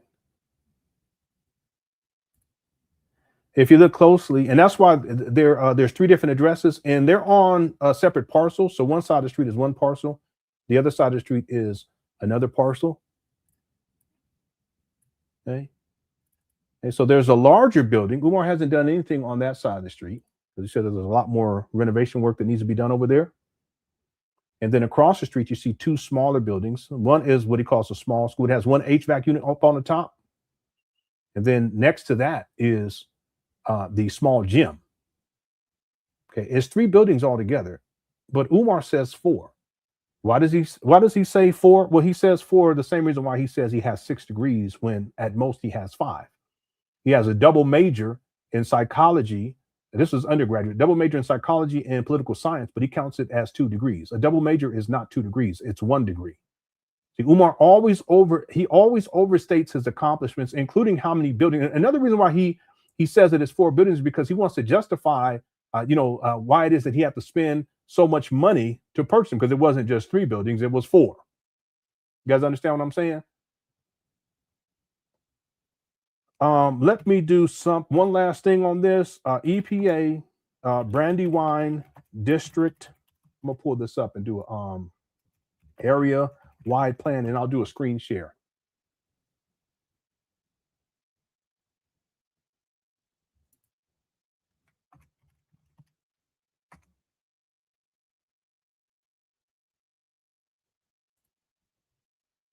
Okay, I think this is it right here.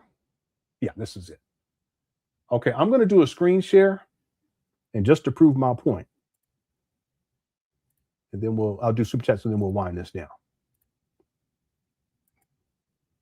So this was the area-wide plan by the EPA, Environmental Protection Agency, and they did an assessment of that area, which is called Northeast Brandywine District. Hold on one second. Let me try this another way, because that's not coming up the way that I would like. Share screen.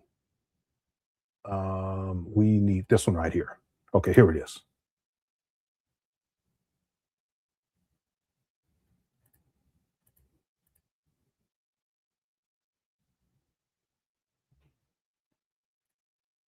Here you go.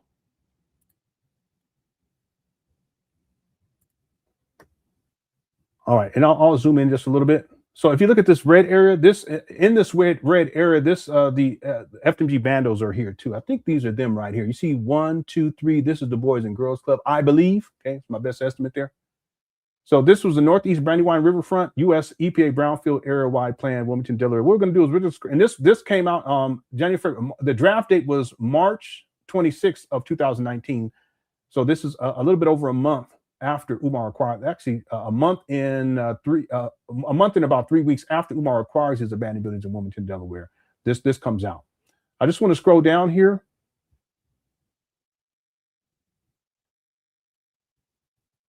The catalyst brownfield sites, 4 catalyst brownfield sites were the focus of this reuse planning effort, and through the AWP area-wide planning process, additional smaller scale potential brownfield sites were identified. The 4 catalyst brownfield sites here's the Diamond State salvage site. Here is the Wilmington maintenance yard. Here's the former Wiley Cork site. And then look what we have here, the Moyer School property. See, when they started this process, this was prior to Umar acquiring these abandoned buildings. So that's why they classified as the Moyer School property. I just want to read this to you guys, and it only take a second, and then we'll wind this down. Right? It says, this complex of buildings is located on 2 separate parcels divided by 17th Street. Okay, we just saw that with the image, the picture. The school is closed and the buildings are vacant, boarded up, and blighted. Portions of the property were previously owned by Hercules Inc. I have that in the documentary, a chemical business which included the largest of the 3 buildings. Although there are records of underground storage tank removal occurring on the site in 1991, There are no other records regarding environmental conditions. This is the EPA saying this. The Environmental Protection Agency. There are no other records regarding environmental conditions. My goodness gracious. The AWP the AWP proposes one possible option, which includes the acquisition of the Moyer School by the Boys and Girls Club, which is right next door. That long-term proposal included raising the existing buildings for a new outdoor recreational facility associated with the club, meaning the Boys and Girls Club, giving them one continuous campus. That would have been awesome for the kids up over there, right? When they say raising the existing buildings, that means to demolish those buildings. Okay, there's no, they have been vacant, right? They're blighted. Okay, they're boarded. There are no other records regarding environmental conditions. And so what the Environmental Protection Agency, a government agency, said was to tear the buildings down, raise them to the ground, as they say, and then turn it into a new outdoor recreational facility for the Boys and Girls Club. Umar takes that away. He takes it away and been sitting on these abandoned buildings for almost 7 years. Now, last part here. In mid-March 2019, it came to the attention of the city that the ownership of the site recently changed. Yeah, that would be Umar. And not that Umar owns them, but that would be the FDMG, the corporation. Due to this recent property transfer, coordination with the new property owner is not reflected as part of the area-wide plan. No communication with the new property owner has occurred regarding their intentions, and no formal plans have been submitted to the city for the property. Any new plans for this property can be incorporated into future development, and we do note that this is a vision plan and nothing is set in stone what may actually happen with any of the ideas expressed through this lengthy planning process. And there you have it. So last point, when we look here, these are 3 buildings, and these 3 buildings used to be the Moyer School property. And these, what the EPA suggested to the city was to demolish these buildings and then turn this into like a sports complex for the Boys and Girls Club. And if you guys look down towards the bottom of this image, I believe that that's the Boys and Girls Club. Yeah. Okay. But Umar takes all of that away and has been sitting on these abandoned buildings and hasn't renovated one room to completion and hasn't provided one service to the community out there. He's thrown 2 parties in the middle of the street, but he hasn't done anything. And not one black child has been educated. Okay. What is this? Yeah. This is a picture of the online purchase price. It says $400,000. Okay. All right. So I want to end it with that. I proved my point based upon the figures. Umar he should have had more than enough money to get these 3 buildings. Based upon what he said, all 3 buildings renovated. And if you guys don't think that it's weird that Umar is saying 4 buildings, I want to play one last thing and then we're going to close out. I'll do the super chats and we're going to close out. Check this out. This is from April 19th of 2019. Listen to what Umar says. Fun when you want to relax. The revolution is my fun. Like, I literally love educating. I love organizing. Obviously, right now, since we've just acquired the campus for the very first Frederick Douglass Marcus Garvey Academy, which will be in Delaware, and we want all your viewers and readers and listeners to please donate and help us raise money for that school. There's 3 stages in the FDMG process. Stage 1 is acquisition. We've achieved that. We purchased the school outright. We own it. Thank you to all my donors around the world who made that happen. We have a 4 to 5 building campus.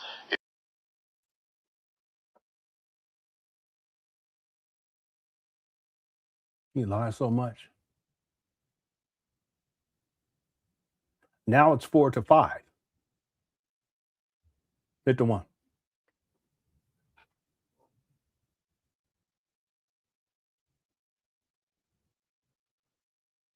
You know, sometimes he lies. It's just unnecessary lying. It's like habitual, but pathological for sure. And no shame about it either. But that's Umar. I was trying to find one other thing, but I let me stop looking for it so we can be done. Let me just read. Yeah, here it is right here. Okay, so Umar said, yeah, he said 4 to 5, right?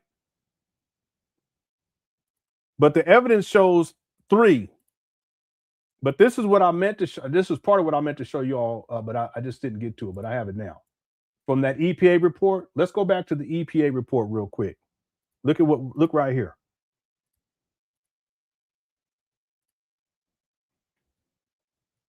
Over here on this side, the Moyer School site is owned by K-12 Management, Inc. This is before Umar acquired it. The site is less than 2 acres in size and has how many buildings? 3 buildings that are vacant. How many buildings? It says 3 buildings. This is the government says 3 buildings. Who am I going to believe? Umar, 4 or 5, or my own eyes with the video or this picture here, the bird's eye view of these abandoned buildings in Wilmington, Delaware, or the EPA, Environment and Protection Agency? I'll rest my case. Okay. All right. So let me do the super chats right quick, and then we'll get reset. I know it's late, but we'll get, for some of y'all it's late. We'll get reset for the I'm going to share a segment from the documentary that goes over most of Umar Johnson's date changes for the grand opening. Okay. And I won't even be talking. I'm just going to put it on, and I'll be in the chat room chatting with you guys. All right. Okay, let me do these super chats right quick. Thank you guys for your patience. I know we've been doing shows a little bit different lately, but there's information I got to get out, especially with what's going on with Umar legally. Shout out to Iceman Vamp says, why don't you cut Umar some slack? Everybody knows it takes a minimum of 73 years to make a school from scratch like Umar is doing. Yeah, from scratch. From scratch. It does take 73 years from scratch. But real talk, Iceman Vamp, if we go back to when Umar conceptualized that was in 2000, conceptualized FDMG, that was in 2004. So that's already almost 22 years. So we get into 73. Not to be like that. Yeah, that's the thing. Umar, he always has an excuse. And so, he said it took him, he lies. He said it took him 5 years to get to 2019, from 2014 to 2019 to acquire these abandoned buildings in Wilmington, Delaware. 3 buildings, not 4 or 5. But see, the evidence from my research shows that Umar Johnson claimed that these abandoned buildings were going to open. He posted in 2010, and he said that these abandoned buildings were going to open September 11th, 2019. Excuse me, 2013. And here's the receipt right here from 2010. Umar Johnson posted, Umar Abdullah Johnson, promises in 2010 began laying the groundwork for the Frederick Douglass and Mark Twain Pan African School for Black boys, specializing in learning disabilities and disruptive behavior disorders. This will be a private school, and yes, you will pay in order for your son to attend. Grand opening September 11, 2013. So the school was supposed to open in 2013. Here we are in 2026, and it still hasn't opened. Again, I think he's gonna try to pull a stunt where he acts like it's open. He may have some fake teachers up there. He may have some children up there to give the illusion of progress, to get his fan base excited, and then close down shortly thereafter. Say we didn't get enough people to sign up, and we couldn't, not enough people signed up, and blah blah blah. Okay, but anyway, thank you for the super chat. I know you're joking, but it's amazing to me after all this time that people still believe that Umar is going to open up a school. And there are people who still send him money. It's just ridiculous at this point. He lies so much, especially about the money. And I've already proven that based upon what he says, the amount of money that he's collected just from 2019 to 2024 should have been enough, based upon Umar Johnson's own words, to renovate both sides of the street. And yet, clearly, renovations aren't complete. Right? And he lied about that. Because renovations being complete. I don't understand what else people need to see or hear. See, even if I didn't report on Umar, if people just saw how much he lies, that should be enough for them to recognize that he's not worthy of their support. Okay, but anyway, another 73 years. We'll see. Okay, FDMG coming 2087. Thanks, Iceman Vamp. 100% round said butter biscuit too. Yeah, but ain't nothing wrong with butter biscuits. Okay, that's the butter biscuits. Ain't nothing wrong with no butter biscuit. They all leave the butter biscuit alone. Thanks, 100% real bad. Lewis, I said, them buildings are like the vacants in The Wire. Chris and Snoop probably left tons of bodies in there and used the nail gun to put up the boards. Okay. Listen, I ain't never watched The Wire. I heard about it. It was real popular and stuff. Wasn't it in Baltimore or something? Umar said Baltimore. I've never watched it. But yeah, these abandoned buildings, they really could be, a set of a horror movie or, Boys in the Hood 2 or something like that. Okay, so I wouldn't be surprised at all. Thanks, Louis Luck. TJ says Lenon, Umar is a licensed contractor. Yeah, he's a licensed contractor. He's an astronaut. He's a starship captain. All that. All right, thanks, TJ. The Smart Barbie says, what I don't understand is why he would lie about the renovations, knowing we can clearly see they aren't done. That's a great question. So what I think is that Umar has lied so much that he's forgotten about lies that he's told in the past. That's why I can go back, do research, and just pull things up to show how he's lied about so many different things, including the renovations being complete.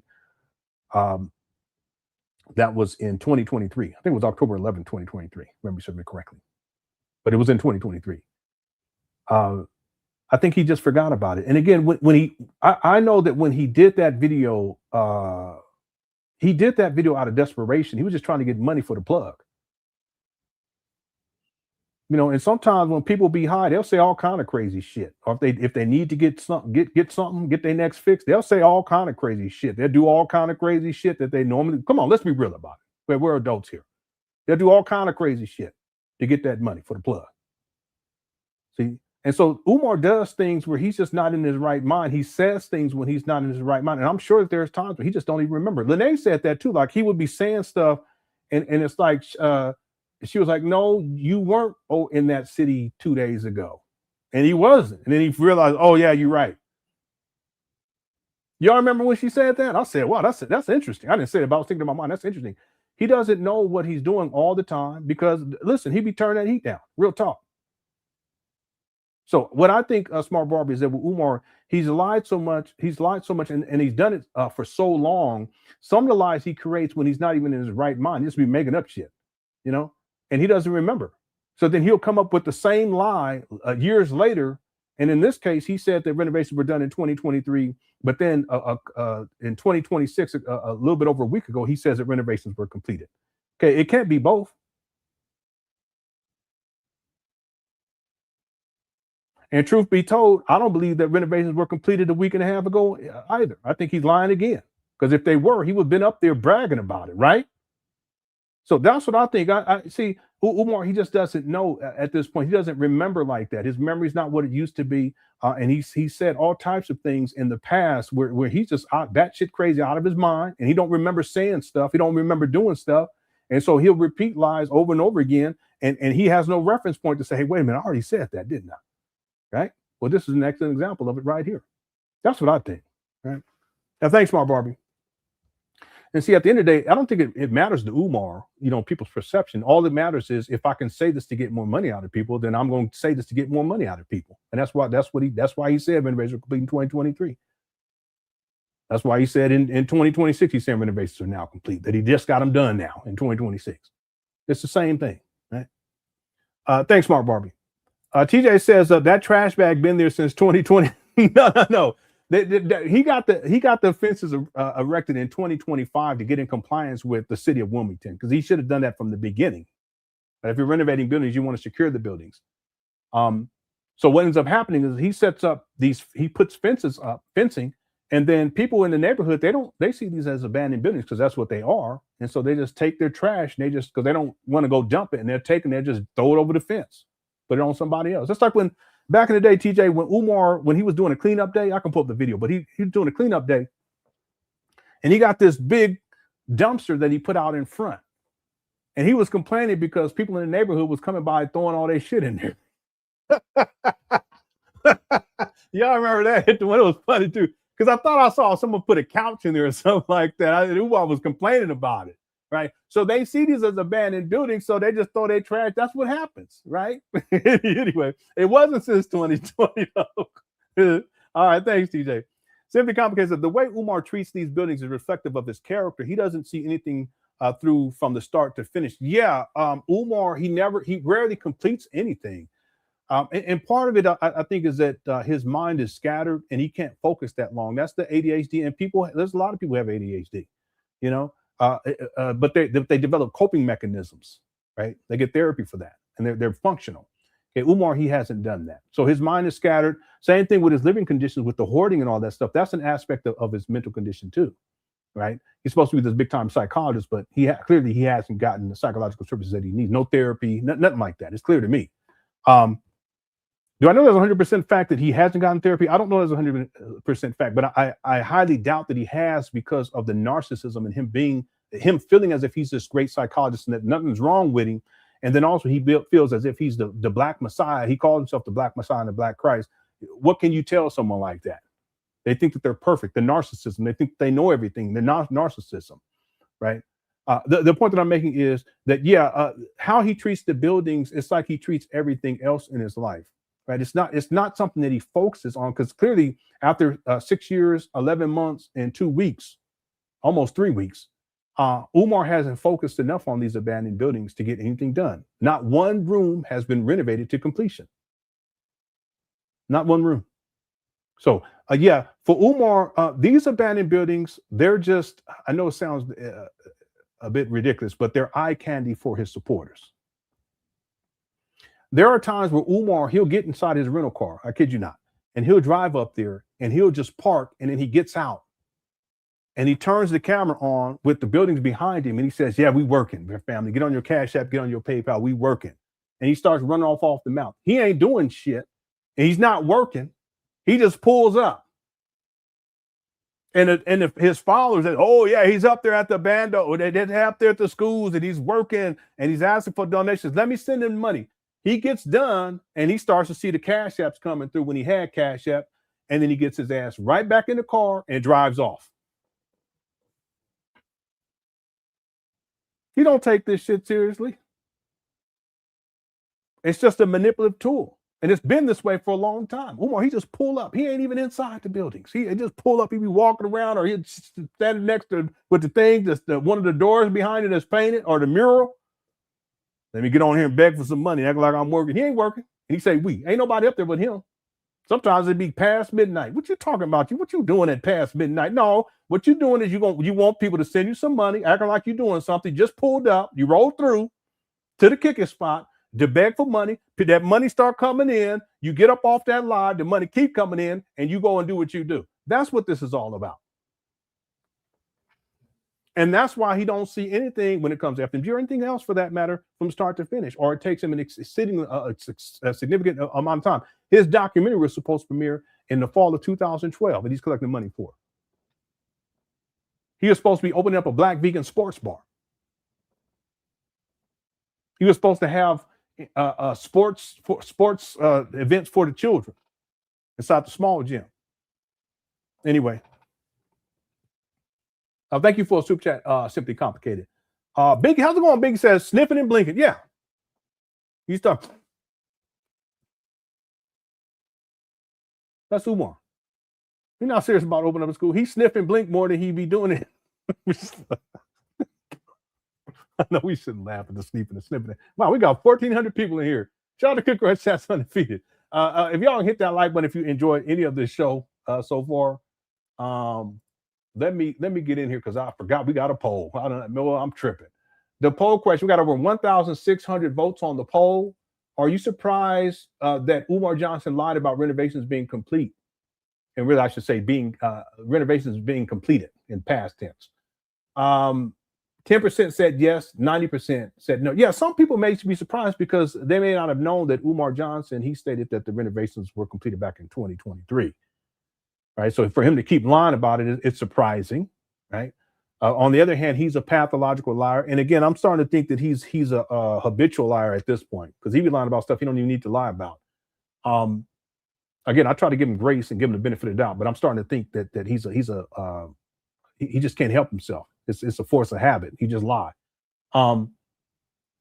So I think some people, because they know Umar's history, that they're not surprised about this because he lies about a lot of things. I mean, we can put together a whole list of different lies that Umar tells. I mean, there'd be a list of hundreds of things that we can come up with, hundreds of things. And that's why he be sniffing and blinking. I'm just playing. Okay. Thank you, Binky, for the super chat. I appreciate it. I hope you're doing all right. Lewis Luck says, this dude been getting free money for over a decade, did nothing for it, and always pocket watching. He's the worst kind. Yeah, I know that's the thing. Like Umar, he spends a lot of time criticizing black people, what black people are doing with their money, but he's the one that doesn't have a job. And he's been doing that since at least 2010, because I have the receipt from 2010 where he's talking about black people and what black people spending their money on. Meanwhile, he's not working and hasn't worked consistently since 2006, right? He's always asking black people for money. And then he tells black people that, that they shouldn't be spending money on. But I think that's part of the power and control dynamic. Umar, he wants to feel like he has power over black people. It's the narcissism too. The sense of entitlement is part of the narcissism. He feels entitled to other people's money, right? But the truth of the matter is he doesn't care one way or the other. He looks at his donors as a source, right? That's all. He's a source of income. Right? In some cases, followers, it's a source of adoration and praise, which feeds his ego, feeds his narcissism. They call it narcissistic supply. Right? Well, the same thing applies to how he sees other people with what they do with their money. He spends a lot of time criticizing black people. If you guys listen to Umar, most of what he does is criticize black people. Rarely do you hear him say positive things about black people. He spends most of his time attacking black people and disparaging black people and then telling black people what they need to be doing with their money. Not just what you need to be doing with your money, but what you need to be doing with your kids, even though he's a deadbeat with at least 3 baby mamas. He only claims 2 of them, but I have the receipts on that. At least 3 baby mamas in Philadelphia alone. One time he got up on there, I kid you not, and he told black people that y'all need to send him your grit money. Grits. Now, how is that for a sense of entitlement? One time he ain't talking to me. He told his donors, he said, you trifling ass black people. That's what he called y'all. I'm going to say it like I mean it. And if you got a problem, we can handle it outside. You big fluffy ass, shut your ass up. You ain't going to do shit. Cut it out. Marshmallow ass. But he's the sense of entitlement and disparages his own donors. That's Umar. And he's been doing this for over a decade. You're right. All right. Thanks, Louis Slut. Miss Vernica says, we need more like you, Enterprise, Marianne, Information Man, and others to expose agents and grifters like Umar, detrimental to the black community. Yeah, Enterprise, thank you so much. He was supposed to, maybe he wasn't able to come in or come through, but I sent him a link. This is the brother that went up there today. If you guys tune in later, and he took video footage of the exterior, and clearly renovations are not complete. There's still mold all over the place. And windows are still boarded up. Okay, so renovations are not complete. Umar lies again. Okay, but again, Umar's not in a position to go up there tomorrow and live stream from inside, because if he did that, people will see very clearly that renovations are not complete. And then now he lies again in 2026, the same lie that he told in 2023, that renovations were completed. Yeah, and shout out to Sister Mary Ann too as well, and the homeboy. I say it that way, homie. Okay, but it's a term of endearment. It's like where I come from, to call someone your homeboy or your homie. That's like one of the ultimate forms of respect. Where I come from. So that's the homie information man. And yeah, I do think that more people should be reporting on Umar for sure. And thankfully in 2025 there was a lot more people. And we'll see how 2026 goes. But in 2025, there's a whole lot more people, more than what I've ever seen since I started reporting on Umar. Okay, so shout out to everyone who's been doing a fantastic job with that, including Information Man, and thank you again to Brother Enterprise, Entertainment. Thank you, Miss Vernica for super chat. TJ also says, what in the world did Umar do with all that money? Yeah, that's a great question, because it over time. It's a lot of money. And again, this is the bare minimum right here, 1,923,049.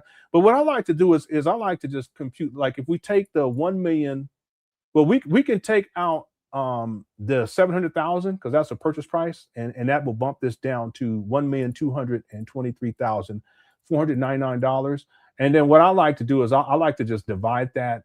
Because 2014, it's almost 12 years. Let's see, 2014, let's see, 15, 16, 17, 18, 19, 20, 21, 22, 23, 24, 25, 26. It's almost 12 years. We're going to say 11 years.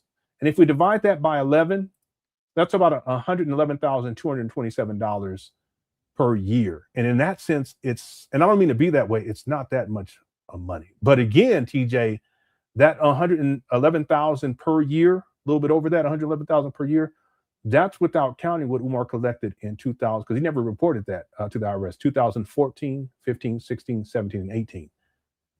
Right? It could be argued 2019 too, but I'm giving the benefit of the doubt on that. But if we just calculate it that way, $111,227, that's not a lot of money to run through per year, right? But again, in my opinion, Umar has raised way more than what he has reported to the IRS. I'll put the figure closer to $3 million. So if we take $3 million and we're just going to subtract the purchase price, there's other things that Umar Johnson spent money on that he's admitted and he stated. Okay, never showed any receipts, but if we take $700,000 out of that, that's $2,300,000.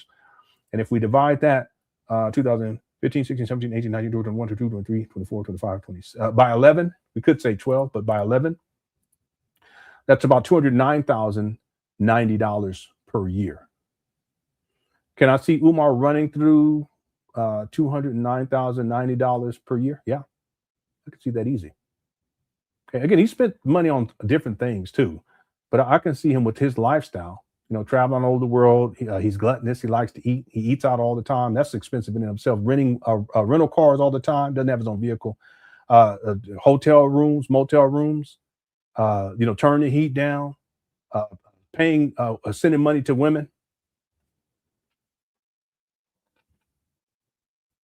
And a whole other stuff. I'm just not. I can't think about it. But there's plenty of other things that we can throw in here. $209,000 a year. Yeah, I can see that too. But again, whatever the amount is that Umar Johnson raised per year on average, that should have gone directly and specifically to this FDMG project. And I know for a fact that it hasn't, because if it did, he would have had at least one room renovated by now. Man, that's a great question. Where'd all the money go?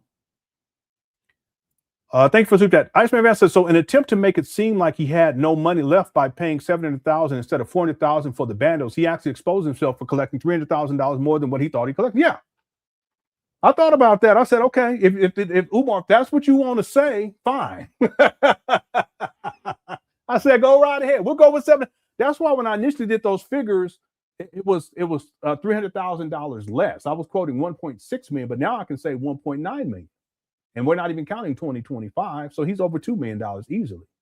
We're not counting the land that was donated to him in Ghana, allegedly, and the land that was donated to him in Cali, allegedly, and the land that was going to be donated to him in Philly. We're not even counting that value, the value of that land or that property, those properties. And we're not counting 2014, 15, 16, 17, or 18. Okay, and again, someone could argue, well, that $700,000, that's part of the money that Umar Johnson had and he had collected before. Going back to 2014. Well, listen, in 2016, Umar stated that he had raised, he would have $1 million by the end of the summer. So that by 2017, Umar should have been at $1 million.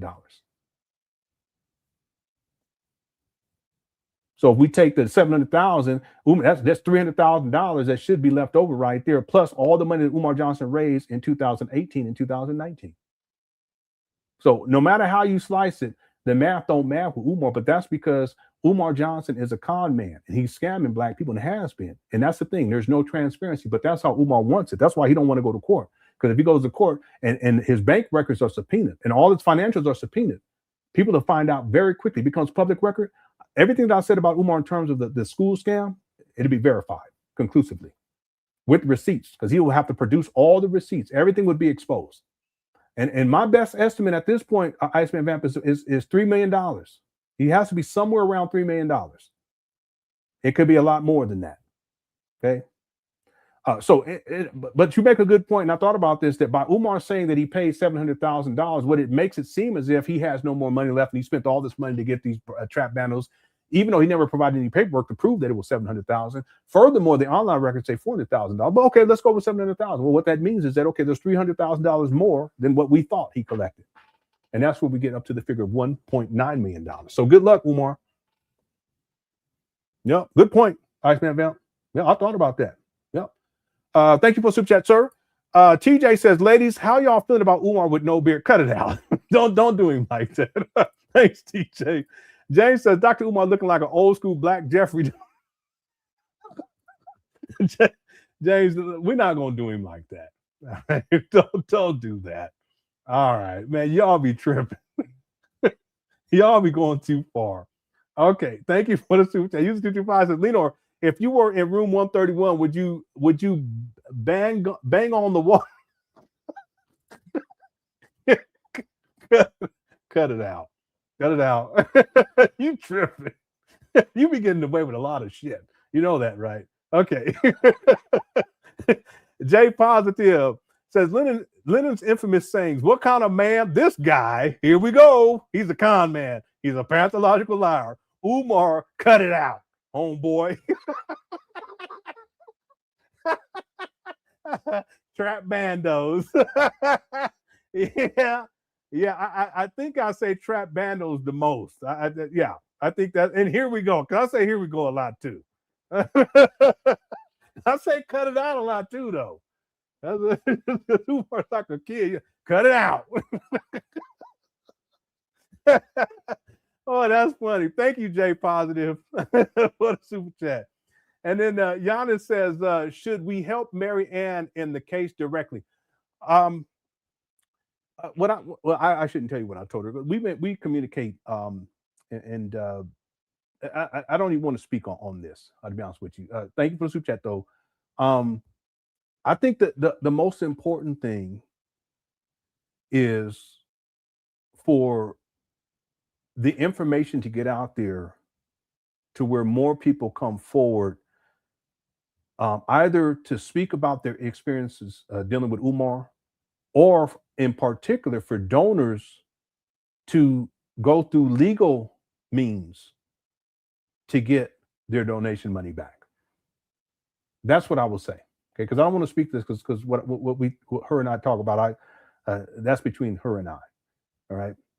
I have a lot of respect for her too. Okay, for what she's done. Her and Lenon too. What they both did in 2025. It was monumental, extremely courageous, and extremely important in this Umar Johnson saga. Again, I've been at this for a long time. Black Anonymous, you were around back in the day. A lot of y'all was around back in the day.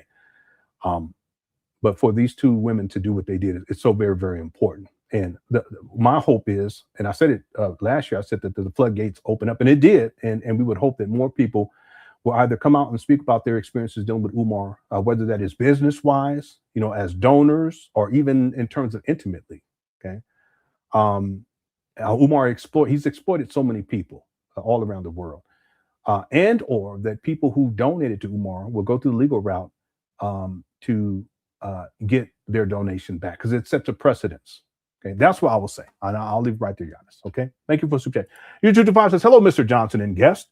The front desk delivers you this bottle of red wine, a gift courtesy of one Mr. Honor. No, we're not doing that. Thank you, user 225. Dax says, Manjaw should just stop his charade. Yeah, it's amazing. And it takes a lot of energy to do what Umar is doing. It takes a lot of mental energy too.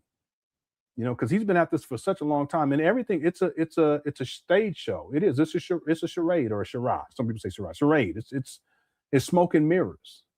It's all performative, and then for him to just keep going with it for this amount of time, it's amazing. It's quite amazing. I've never seen anything like it in my life. I've never seen anything like this. Never. And he does. He really needs to stop. He does. Thanks, Daxter. And y'all know we ain't gonna have enough time to get to that other, because that other video is I think it's 40 minutes or something like that. So we're not gonna have time to get to the video where I share the grand opening dates. What I'll do is I'll reschedule that for tomorrow, and we'll just specifically get into that video. And I won't live stream like I'm doing here, where I'm talking with people. We'll just do that video, and I'll be in the chat where we'll talk. Okay, that's what we'll do, because I want to make sure that everyone's able to. I mean, we still got 1,400 people here, though. Yeah. Well, let me see how quickly I get to the rest of these super chats. We'll see. Thank you, Doctor, for super chat. YouTube says, man's plaintiffs afraid to send Umar Johnson to jail. What? Oh, you're saying Mary Ann's plaintiffs afraid to send Umar Johnson? Yeah. Again, like I said, I can't speak to that. That's something that I have to leave that right there. Okay. Thank you, user 225. Xavier says, has Umar ever proposed a curriculum at any point? That's a good question. To the best of my knowledge, no. Okay, he's thrown things out there like he's going to teach the boys how to float ships and fly helicopters and fly airplanes and turn them into Black Rambos. But in terms of a curriculum that's written out that he's produced to show people, no, he's never done that, and I don't think he has it. In fact, if memory serves me correctly, Umar was asking for help with a curriculum in 2023, if memory serves me correctly.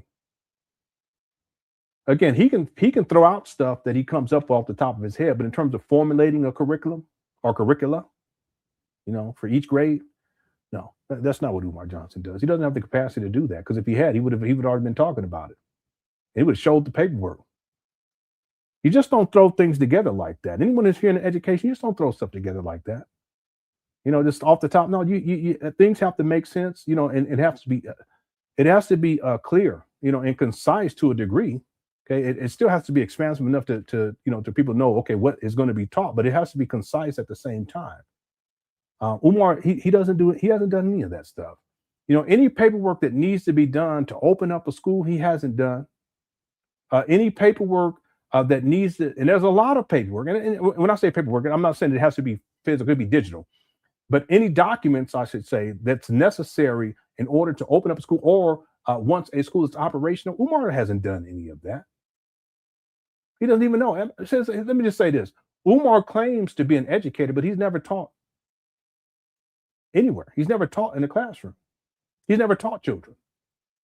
And then he leverages his experience as a school principal, which was a matter of months, 3 or 4 months, as if that makes him qualified to open up a school and that he knows what he's doing. Doesn't even make sense. Anyway, to the best of my knowledge, he hasn't proposed a curriculum where it's formulated, it's formatted, and he presents it to the people, itemized, and he goes step by step through it. He's never done that. And he doesn't have it. Right? He can run his mouth and come up with things, right? We're going to take him over to Africa, twice a year. All right, whatever. Thank you, Xavier Logistics. User 225 says, Mary Ann's plaintiffs want to sit down with Umar Johnson instead of court because they don't want him to go to jail. Why use the justice system if they don't want justice? Yeah, again, I can't speak to this. What I will say, and because Mary Ann did explain this inside, and it's true, she explained this in the video, and that is that people in the Black conscious space, they tend to not want to deal with the court system and the legal system because that is considered to be the white man's system. Okay, but the way I look at it is that if someone is doing the crime, they need to face justice. If someone's doing the crime and they're convicted, they need to do the time. I don't give a shit if they Black, white, Asian. It don't make me no difference. Okay, that's the thing. I'm really big. Listen, justice needs to be served. Period. Okay, justice is justice, and I don't want to hear all that. But that's me. But in the Black conscious space, there is that sense, and that isn't recent. That's going on for a very long time. But see, the problem is that if you don't hold Umar accountable legally, he's going to continue to do what he's been doing. Furthermore, it's actually possible that even if you hold Umar Johnson legally, he's going to still do what he's doing because he's criminal minded. He's a sociopath. And they don't give a shit about rules and regulations and law. They do what they want to do to exploit people. Okay, and I'm gonna leave it right there. Okay, but the Black conscious space, that's not extraordinary. That's not extraordinary at all. It's unfortunate, but it's not extraordinary to have that mentality. Okay? Thank you, user 225. Black Mara says one lie leads to another lie. Another one. With Umar, he's lied so much though that he forgets the lies that he's told in the past, and then he has to cover up. Once he's exposed on the lies, he has to cover those ones up. But in order to cover those up, he lies some more. And some more, and some more, and some more. And this has been going on for over a decade now with this guy. He's a pathological liar. See, again, I've already proven that Umar lied about renovations being completed. Umar lied about how much money he's raised. And in the video that I'll premiere, and we're going to do it tomorrow because we're running up against the clock. The video that I'll premiere tomorrow is from the documentary. Actually, all the stuff that I've been sharing is going to be in the documentary. But it's a specific segment in the documentary that covers most of Umar Johnson's FDMG grand opening dates, going all the way back to 2010 when he said that renovation, when he stated that the school was going to open September 11, 2013. Then he changes it from that point on all the way through 2025. And I have a video where Umar, he alludes to the notion that it's going to open August of 2026. But remember, Umar is supposed to be going live, February 6th of 2026 to make a big announcement. I think the big announcement is going to be dealing with another grand opening. And it's probably going to be sometime this year. But he already said that last year. But he already said the year before it was going to open, all the way back to 2013. Okay. So anyway, the lies lead every single grand opening date that Umar Johnson gives from 2010, when he says school going to open in September 11, 2013. Every single time he changes the grand opening, what that proves is that he lied about all these other grand opening dates all the way up here into 2026. Okay. We'll get into that tomorrow. Okay? Thank you, Black Mario. U225 says, Marianne's plaintiffs want to sit down with Umar Johnson. Okay, I got this one already. Okay. A is for Elias, says, I got ADHD. I can lose interest in things quite fast, but this is a school he sat outside on the block snowboating for. There's no way you sit through all 4 seasons and not see it to the end. Yeah, I know. And the thing is that it's been going on for such a long time. I have a video where Umar admits that he has ADHD. One of the dangerous things about Umar is that when he talks about ADHD, it's like I don't mean to say it this way, but it's like it's the worst thing in the world. It's a death sentence. So I apologize for saying it that way. Umar, he goes so far to say that it doesn't exist, that really what it is ain't no daddy at home disorder. But how many of us grew up without a daddy in the home? Does it mean that every single person who grew up without a daddy in the home that they have ADHD? No. But see, Umar doesn't want to deal with the fact that he has ADHD. He admits that he has. I can pull up the receipt and play it for you guys. He said that he has been dealing with it for his whole life, and that he was still able to accomplish and go to college and get all these degrees. So there's no excuses. That's what I'm paraphrasing, but I can pull up and play it for you guys. But instead of dealing with it and getting the coping mechanisms needed, Umar says it's an issue of ain't no daddy at home disorder. But again, I think that's just Umar, him projecting with issues dealing with his own daddy and his own daddy not being present in his life consistently. It's deep. It's some deep shit. It really is. See, the dangerous part is that he goes around the world telling Black parents that ADHD does not exist, and they believe it. Even though he also stated that he has it. So he's giving Black parents misinformation that they're basing the decision that they make for their child who may have ADHD. They're basing their decision on whether or not to get their child psychological services or so that the child can develop coping mechanisms. They're deciding not to based upon what Umar is saying. That's extremely dangerous, even though Umar admitted that he has it. And they're telling their child, you don't have ADHD because ADHD does not exist.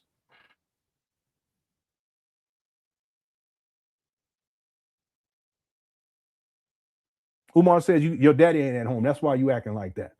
Umar says you got a lazy disorder. That's why you acting like that. See, he looks at, but see, it's really his own, it's him. It's Umar.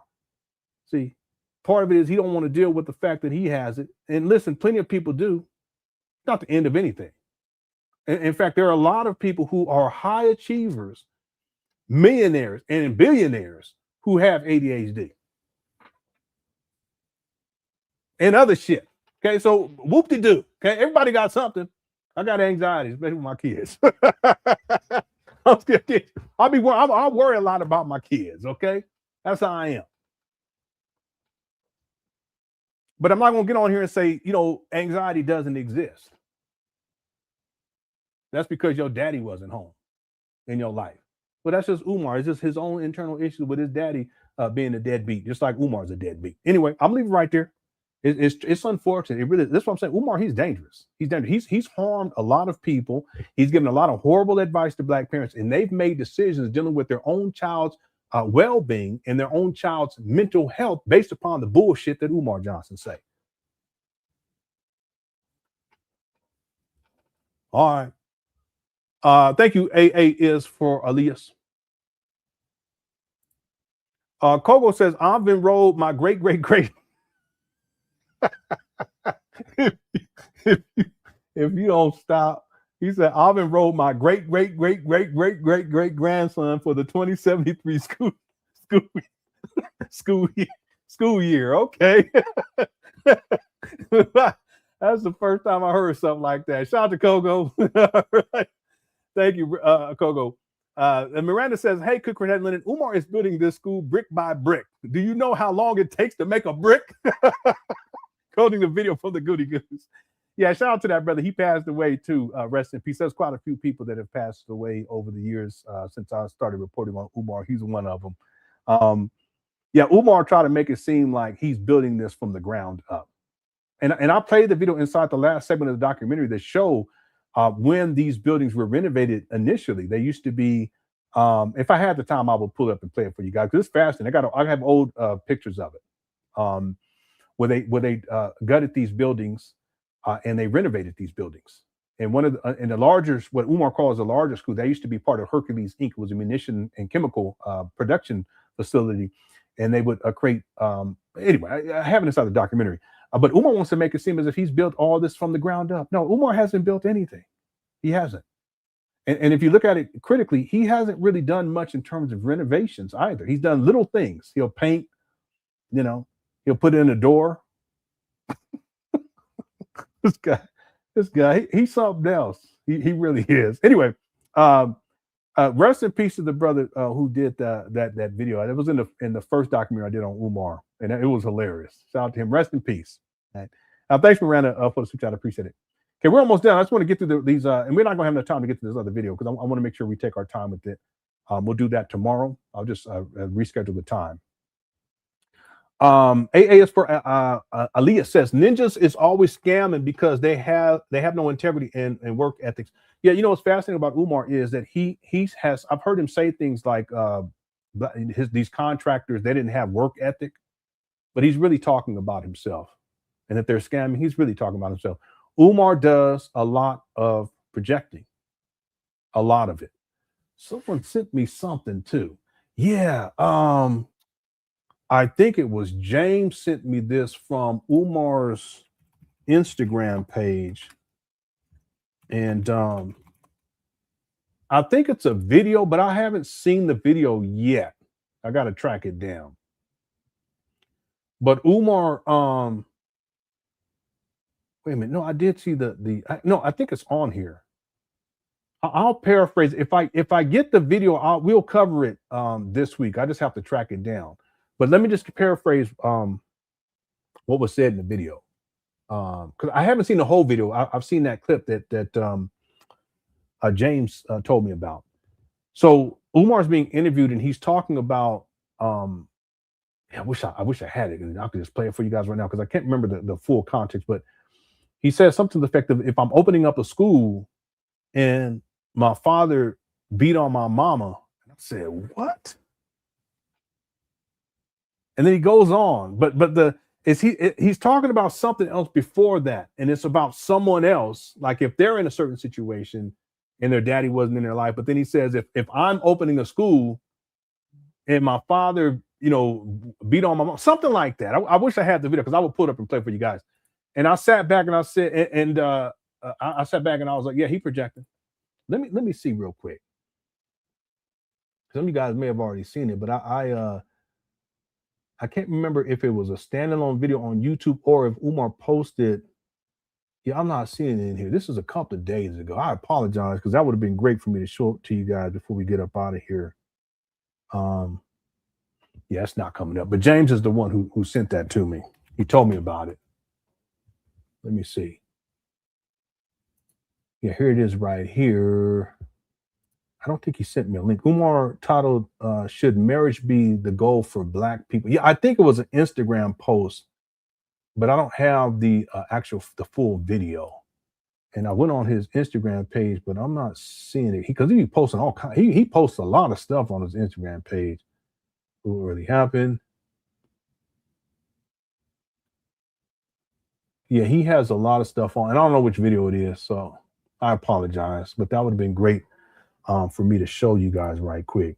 Let me just try, just in case if I happen to download. No, I didn't, because I would remember that I downloaded. No, Okay, if I find it, or if James sends it to me again, I'll play it the next time we get together. Anyway, the point is that Umar projects a lot. So when he says stuff like this, that they're the black contractors, they're always scamming and they have no integrity and they're lazy, he's actually talking about himself, right?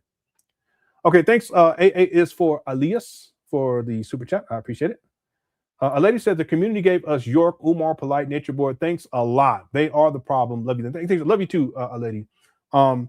Yeah, there is a lot of charlatans that have come through the Black conscious community, and I have to make a distinction because a lot of this takes place with the rise of the internet. That a lot of these people, if they didn't have access to the internet, they would not have been able to reach so many people, Black people around the world. But the other thing is that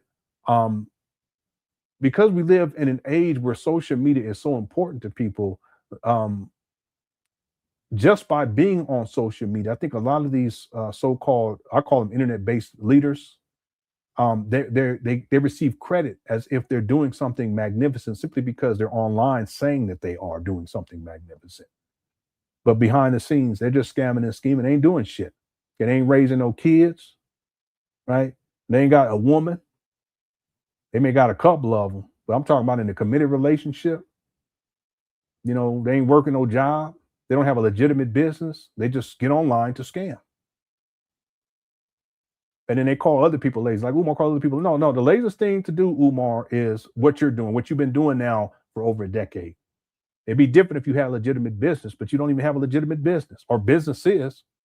Anyway, yeah, it's unfortunate. The difference is that the Black conscious community that I not that I grew up in, but the Black conscious community that I participated in back in the early 90s, it was more grassroots. I used to wear dashikis and all that stuff, you know, for years. But at that time, internet wasn't accessible to everyone. It wasn't like that. You know, a lot of people didn't even have computers back then. But once people come onto the scene like Polite, Umar, Nature Boy, and others, because they have access to the internet, and then now they can get on their phone smart. That's Umar mainly. That's how he was able to reach all of these people. But if he didn't have that technology, what would Umar be? No one, listen, very few people would even know who Umar is. It's unfortunate, right? And then Dr. York, he's not even doctor, but York, that's a whole other thing. My goodness gracious. It's anyway. Thanks, lady, for being a memo for 25 months. AA is for Aaliyah says, BPD doesn't exist. Depression doesn't exist. OCD doesn't exist. I guess we just need belts. Ass whippings and Supreme King disciplinary consequence. Yeah, it's unfortunate because there are a lot of things that Black people have to deal with in terms of mental health, and then our children have to deal with in terms of mental health. And it's unfortunate because seeking mental health services is not a high priority. And sometimes it's an issue of finances, and I understand, you know, but it's also, I think there's a cultural dynamic, you know, that you can whoop shit out of the kids. You know, if they're acting up, you whoop the shit out of them, and it's gonna correct their behavior. But they may have underlying issues that need to be addressed by professionals, and it's truly unfortunate, right? It's truly unfortunate. Yeah, that's why Umar he's dangerous, because the way that he talks about these mental health issues is as if it's the end of the world or that they do not exist. But by doing that, he's instructing parents to not at least seek to find out whether or not their children are suffering with different mental health issues. And then if they are, Umar, he's always saying, listen, you know, you got to be careful. You can't trust them. They're going to misdiagnose, blah, blah, blah, blah. No, listen, if your children, if they're suffering and they need mental health services, you do your best to get them checked out. See, and Umar, he goes to the extreme. They're going to put them on Ritalin right away, and they're going to force it on them, and the teachers are going to force. That's not how it works. It doesn't work like that. They're going to force your kids. You know, sometimes they'll just give the children coping mechanisms. They don't have to go to even send them or recommend a psychiatrist. They don't even have to do all that. But again, Umar, he's dangerous, and it's unfortunate because there's a lot of Black parents. They figure, hey, listen, Umar, he's the truth, so let me go ahead and listen to it. I'm just going to whoop the shit out of my kid to see if I can straighten him out. And a lot of us, that's how, you know, it's real talk. My wife and I, we've never hit our children. People, you can raise your children how you want to. We've never hit our children. I grew up in an abusive household, and I recognize that a lot of times when people think that they're correcting behavior and they're disciplining you, they're not being disciplined themselves and they're just beating the shit out of you. Okay, that doesn't correct behavior. It just makes the child fearful, so they may stop doing things, but it doesn't correct. And now the child got to deal with fear. Now I got to deal with anxiety, right? And the list goes on and on, right? So it's unfortunate. Umar, he's very dangerous for many different reasons. My best advice for parents in general, okay, Black parents in particular, if your children or if they're suffering with if it's mental health, go and get them professional. Go get them checked out. Go get them checked out, right? And then go from there. Don't listen to Umar because Umar. Anyway, I'm gonna leave it right there. Thank you for the super chat. Kogo says with 6 degrees, he could have worked for $200,000 a year. Yeah, he could have easily. See, and the thing, Kogo, is Umar didn't even have to actually work a job. He could have just used social media as a professional. And there's professionals who do that. They're not even working in their field, but they talk about their expertise online, and they be making a gang of money. A gang of money. Yeah, Umar, he could have done that. He could have used his at most 5 degrees, but we'll say 6. Yeah, why not? But the thing is that Umar, he's always been a problem. He doesn't work well with others. He creates problems. He burns bridges. He's mean-spirited. He's extremely jealous of people. Even though he says everyone's jealous of him, that's a narcissist. Narcissists, they think like that. And then he's lazy too, Kogo. Umar, he's just a lazy, he's lazy. See, if you can get millions of dollars out of Black people and don't produce shit, and all you got to do is come online and run your mouth this month, you're gonna get lazier and lazier and lazier, and you get dependent on that. Umar's been dependent on that for over a decade. He doesn't have work ethic either, because if he did, Kogo, you real men out there, if Umar had work ethic, we would have seen his big ass up there at these abandoned buildings every single day from February of 2019 present, handling business and being busy. See, he'll live stream and fake the funk and pump fake and beg for money. But how many times does he do that while he's actually working? I rest my case. So the problem with Umar is that he's so used to getting money for free for doing absolutely nothing of consequence that in his own mind, he's settled on this notion that he can live like this forever. Where in point of fact, he could have notched out a great life, financial life for himself, going all the way back to 2001. If he had stayed consistent and wasn't causing problems, wasn't batshit crazy, he could have done that, but not Umar. Well, thanks, Kogo. Derek says, Lenon, you've been cussing right frequently. What is that? What is that supposed to mean, Lenon? You've been cussing right frequently. What is it? Is there a cussing wrong? He said cussing right frequently here lately. Good job. Okay, there's a wrong way to do it, a right way to do it. Okay, thank you, Derek. For the super chat. You funny, man. Usually like Umar Johnson know how to dance. How does a Shango tango? Okay. All right, room 130. Thanks, user 225.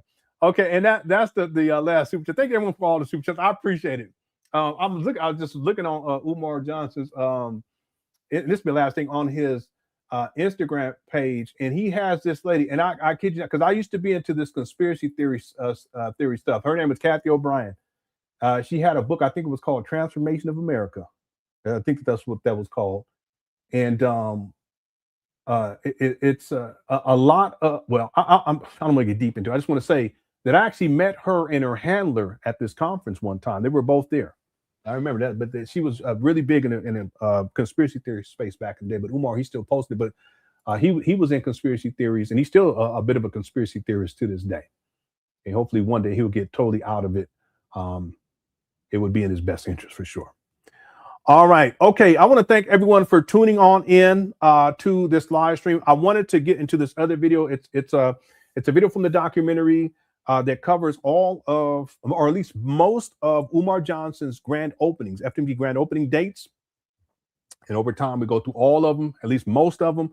What we'll do tomorrow is I'll premiere that for everyone. Most members have seen it. I've done some edits to that as well, but most members have already seen that as part of the rough draft versions of the documentary. But I want to put that out tomorrow because of everything that's taking place with Umar in terms of legally. And it's important for people to see that. And what I'll do is I'll come on and I'll just play the video. I'll be in the chat room like we did yesterday, and we'll chat it up that way, and we'll watch the whole thing. And then maybe the following day we'll come back and I'll have commentary for it. All right. Okay. Thank you guys again for tuning on in. I hope you enjoyed the show. Let me make sure that I close out this poll question. If you haven't voted on the poll, you better get it in now. Okay. Also, let me refresh this page. Okay, good. We got to 660 likes. So we our goal is always 500. We had 1,821 votes. Are you surprised that Umar Johnson lied about renovations being complete? 10% said yes. 90% said no. Okay, let me go ahead and close that out so that it's archived here on YouTube. And if you enjoyed the show and you haven't hit that like button, go on and hit it. Let's see if we can get to 700 before we get up out of here. We're at 663. All right. Thank you guys again. Thanks to the mods for handling business. As always, thanks to everyone inside the Quick Course chat for tuning on in. And thanks for everyone for the super chats. If you send in super stickers, thank you for that as well.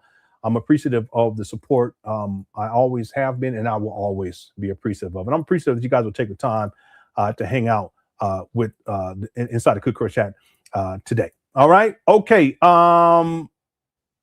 Let me. Okay. Yeah, I'm going to go ahead and we'll do an outro. We'll go ahead and do this one if you guys don't mind. All right. This has been a little petty, but you know, sometimes we got to do what we got to do. Shout out to Kogo for this wonderful, wonderful work. And shout out to the Cookie Crush chat is undefeated. Let's go.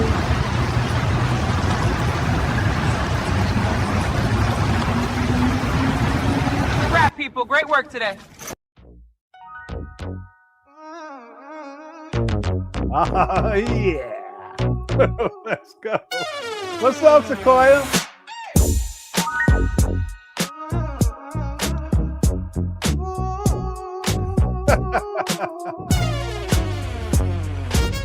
Lights are rolling on a movie set today. Action cutting down and packing things away. Heading to the red roof inn in room 130. Homie gonna sponge my hair real nice and make me look real pretty. Rose over hoes, that's how we roll.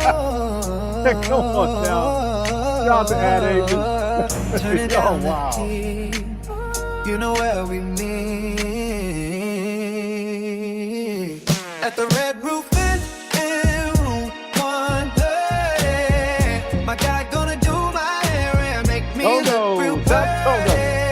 Ain't no couch where he can sleep, but the bed real sturdy. So come and stay the night in room 130. Oh, Ad Agent is crazy. Drink so big they barely fit the silver screen. Director yells, heard as we end another scene. Red roof nights, with me and the homie B. Sponge my hair all night, probably won't get no sleep. Rose over hoes, that's how we roll.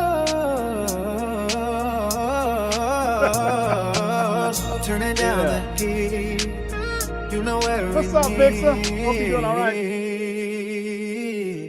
At the red roof inn in room 130. My guy gonna do my hair and make me look real pretty. Ain't no couch where he can sleep, but the bed real sturdy. So come and stay the night in room 130. Yeah, this is the jam, y'all. At the red roof inn in room 130. My guy gonna do my hair and make me look real pretty. Ain't no couch where he can sleep, but the bed real sturdy. Boy, y'all crazy. So come and stay the night in room 130. Thank you so much, Jay. DJ, for the sake of logic.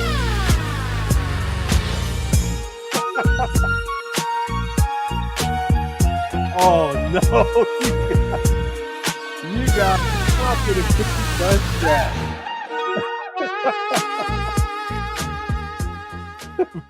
Bridget said Umar frolicking. You guys are a mess.